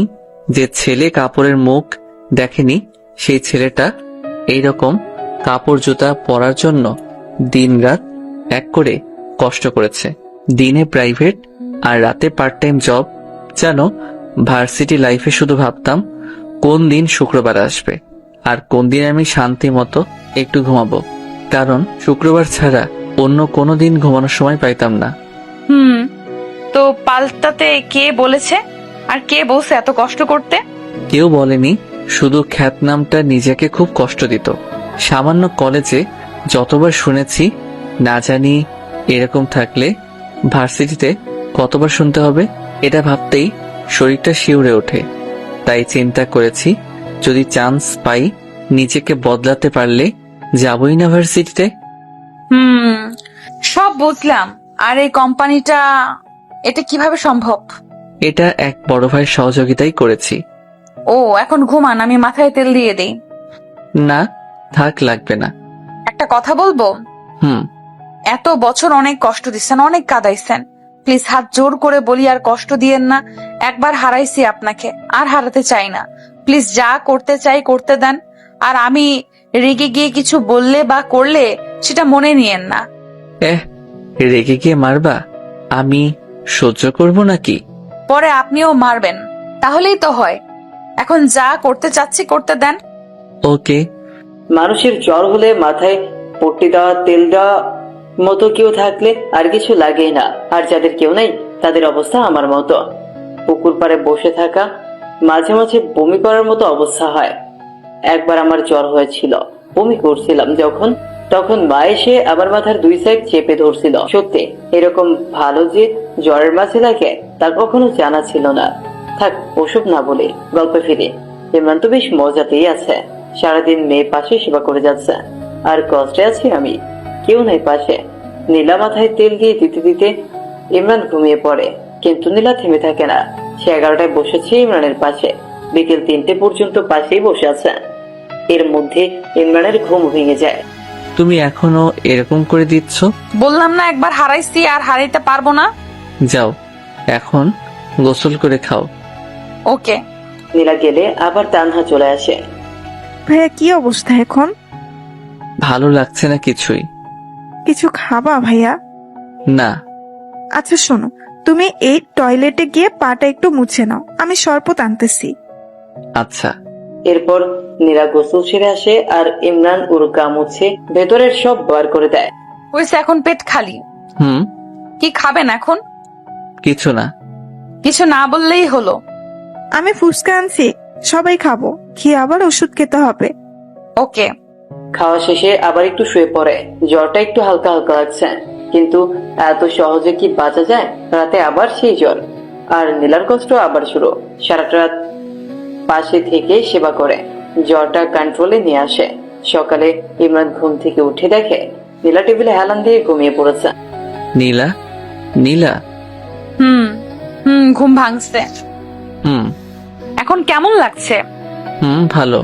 মনে হয় জ্বরটা ভালো হয়েছে। তুমি ঘুমাও, আমি একটু বাইরে থেকে আসি। আচ্ছা। এরপর নীলা ওর রুমে গিয়ে ঘুমিয়ে পড়লো। একটু পরে ইমরান রেডি হচ্ছে অফিসে যাওয়ার জন্য। কি হইলো ভাইয়া, রেডি হয়ে কই যাও? কই আবার অফিসে যাব? তোমার মাথা খারাপ? এখনো জ্বর ভালোই হয় নাই, আর তাতেই কাজে। তোমার কাজ আজ আমরা করে দেব, তুমি রেস্ট নাও এখন। আরে আমার কাজ তোমরা পাবা না, আমাকেই যেতে হবে। 2 দিন থেকে কাজ হচ্ছে না আমার। ওই কি কাজ করো তুমি, হ্যাঁ, যে আমরা পাবো না? আমাদের সবার একই কাজ, শুধু সেক্টর আলাদা। তানহা, থামো তো। তানহা, কি হয়েছে রে? এটা আবার কই থেকে আসলো? এত তাড়াতাড়ি ঘুম ভাঙলো? এই দেখ না, ইনি নাকি অফিসে যাবে। যাক, সমস্যা কি?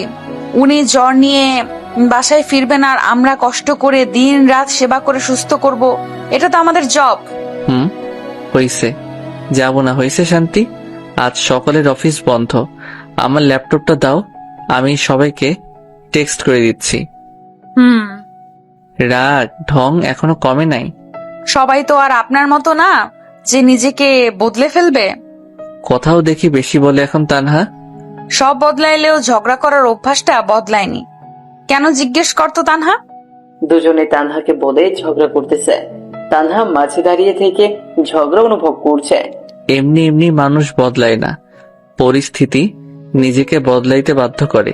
পরিস্থিতি যদি নিজে তৈরি করে নেয় তাহলে তো আর কারোর কিচ্ছু করার নেই। চুপ করো, সেদিন কি বলেছিলে ভুলিনি। তোমার জন্য অপমানও কম হইনি আমি। তো প্রেম করার সময় মনে ছিল না কত অপমান সহ্য করতে হবে? তোমাকে বদলানোর জন্যই বাধ্য হয়েছে প্রেম করতে, আর ভালোবেসেছি জন্যই ভুলিনি এখনো। ভালো। চল এখন ছাদে যাব, গান শুনবো আজ তোমার অনেকগুলো। গিটার নাই সাথে? আমার কাছে আছে। এখন তো সকাল রাতে আড্ডা দিই, আর বাসা থেকে গিটারটাও নিয়ে আসবো এখন। ওকে। এরপর রাতে আড্ডা বসে যায় ছাদে। শুধু নীলা তানহা না, 6 বছর আগের জন্মদিনে যেসব ছেলেমেয়েগুলো অপমান করেছে তারাও আছে আজ। কিন্তু তারা জানে যে ইমরান নীলার বস, অন্য কিছু না। রাতে ইমরান বসে যায় গিটার নিয়ে, আর বাকিরা চারদিকে। ইমরান এবার শুরু করলো। গান শেষ করে ইমরান চোখ বন্ধ করে আছে। এদিকে নীলার চোখেও পানি এসে গেছে। উফ, সেই হয়েছে ভাইয়া, আরেকটা হবে। না আপু, একটু অসুস্থ আমি, আরেকদিন বলবো। দোস্ত, তোর বসের সিট খালি আছে না, ডাবল রে। খালি থাকলে বল, প্রপোজটা করেই দেই। মেয়েটা নীলার কানে কানে বলল। বলে দেখ কি বলে। মেয়েটা সোজা গিয়ে প্রপোজ করে বসলো। আচ্ছা, তুমি ভালোবাসা বোঝো? বুঝি তো। বুঝলে আর থাক না বলি পুরনো কথা। স্যার বলেন না, সমস্যা নেই। তোমাদের কলেজের ইমরান নামে কাউকে চেনো? নীলার যে বিয়ের ছিল খ্যাটটা। খ্যাতটাই। আমি কেন এখানেই সবাই চিনে। সেই ছেলেটাই আমি। হোয়াট? অবাক হওয়ার কিছু নেই, তোমাদের সেদিন নীলাকে করা অপমানটাই আমাকে এত দূরে এনেছে। তাই তোমাদের একটা গান শোনালাম, আর ধন্যবাদ তোমাদের সেদিন অপমান করার জন্য।